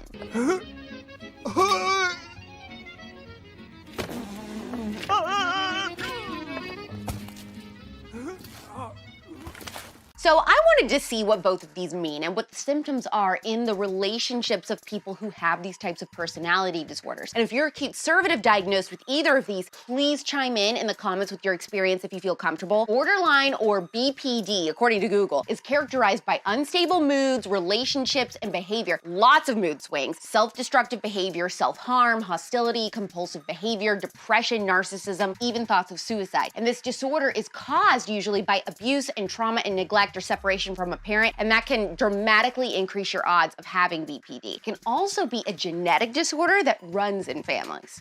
Her mood swings are getting wilder. She's becoming a slave to her emotions, just like all women. Particularly you, Leela. Now, this psychologist also says she thinks Amber has histrionic personality disorder. Symptoms of it are people who engage in intense attention-seeking behaviors. They might talk dramatically with strong opinions, and have rapidly changing emotions, and think they're closer to people than they really are. And they always seem to think that they're performing for an audience. I've just been in a very bad mood for 40 years. Lately, I've been super into learning about different types of psychological disorders, and I watched this YouTube video that's a simulation of what it's like to have schizophrenia. Not what Amber Heard has, but it's still interesting. So after watching this video, I have so much more sympathy for people who struggle with this because I cannot imagine living in terror like this constantly. You've got to see this. ATM machine. Make a list. Make a longer list. You are ungrateful. You're a waste of space, a waste of our time. Getting coffee now. Don't drink it. Stupid. So stupid. That smells awful. Don't drink that coffee. When the clerk told the man he had called police, the pair took off and left the machine. Why are you so worthless? So, Sky, tell us how this weekend's weather is. Something wrong. You know what, Chuck? There's just no stopping the weekend weather. You hear that, worthless? Weather's coming to get you. Something wrong. Weather. And what are you going to do about it, huh? Something wrong. You have to stop it. You're just going to sit around with your stupid mouth open and do nothing? You have to stop it. It's the weather. It's here for us. Now he has to answer the door. It's here for us. Do something. Stay in. Pizza. Stay away from the door. Stop the weather. Protect us. Pizza. You didn't order anything. No, don't answer.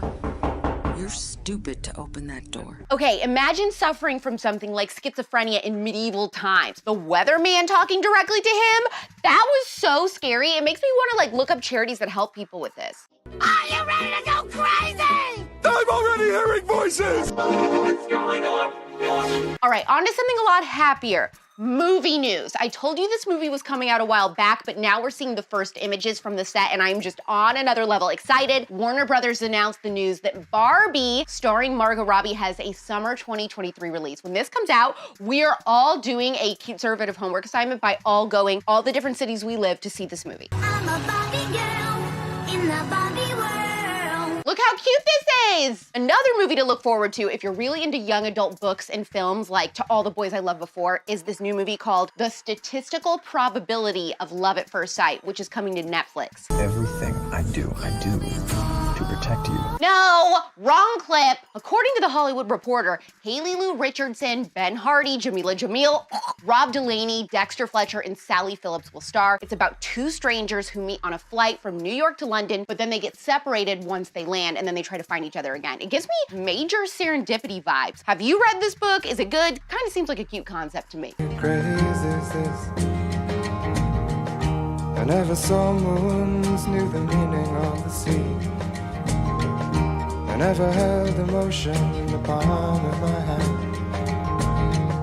I felt sweet. This was super bizarre. Actor Mark Ruffalo, who is a far-left socialist, was a guest on MSNBC, and he said that high gas prices, inflation, and the disgust that Americans have towards the war in Ukraine are actually all a gift for President Biden, and that it all helps the left get what they really want, a socialist Green New Deal agenda. And this is a moment for President Biden to take this, our momentum, people's fear, their disgust with the war, their disgust with energy prices, and use that to solidify a message to the American people that now is the time to transition. This is where the jobs are. This is where national security is.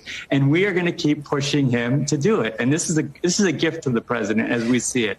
Truly disturbing, but it makes you think. Maybe they do love the gas prices this high. After all, people and politicians like Pete Buttigieg, our Secretary of Transportation, have said time and time again that the goal is to save the planet, and part of that goal means having 50% of the cars sold in America be electric by 2030. That is less than 10 years, and it's not like they're gonna stop there. I mean, this plan is working. Some Americans are starting to buy electric cars because of the gas prices. Alex HRH just bought a Tesla. Do you think that the inflation is all by design to convince us to accept their climate change agendas? The world is going to end in 12 years if we don't address climate change. A couple juicy stories happened this week in pop culture history. Let's take a look with the Pop Culture Rewind.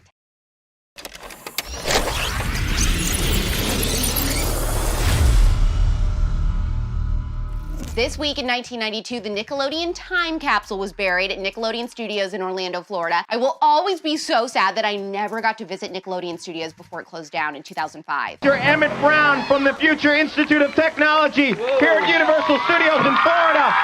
Yeah, give a warm welcome to Dr. Brown. Hold everything. Go bury that time capsule. Doc, what's the problem? What is it? Michael, Joey, thank goodness I got here in time. Terrible news, just terrible. What is it? Well, I was working on one of my new DeLorean prototypes when I accidentally crossed some wires and shot 50 years into the future. And that's when I made the discovery of catastrophic proportions. What's the problem? What's the discovery? By the year 2042, there'll be no more GAC in the world. No more GAC? Exactly. 2010 this week, there was a boobquake. Yes, you heard that right, a boobquake. It was envisioned by a woman named Jennifer McCreight. She was a student at Purdue University. An estimated 200,000 people participated worldwide in the boobquake. I think it was something like, I don't know, she wanted everyone to show skin and see if that would start an earthquake. I really don't understand this, but do we ever understand the way that feminists think? The whole epicenter of this, I guess, was the Purdue Bell Tower in West Lafayette, Indiana. Fun fact, that's where my grandma lives. About 25 women on Purdue's campus agreed. They all bared cleavage or their legs to see if their immodest dress would increase the amount or the severity of seismic activity. What we're out here doing is proving that boobs are not something to be ashamed of. If anyone goes ahead and makes a sexist comment like that, you really need to challenge that idea, but in a lighthearted way. Boobquake creator Jennifer McCreight estimates more than 200,000 people worldwide participated in dressing immodestly.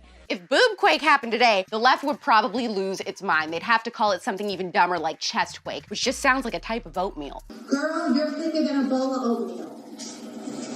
And in 2011 this week, the wedding of Prince William Fancy Pants and Kate Middleton was watched by the world.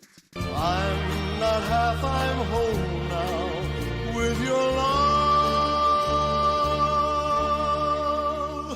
It's my happy hour. And that's what happened this week in pop culture history.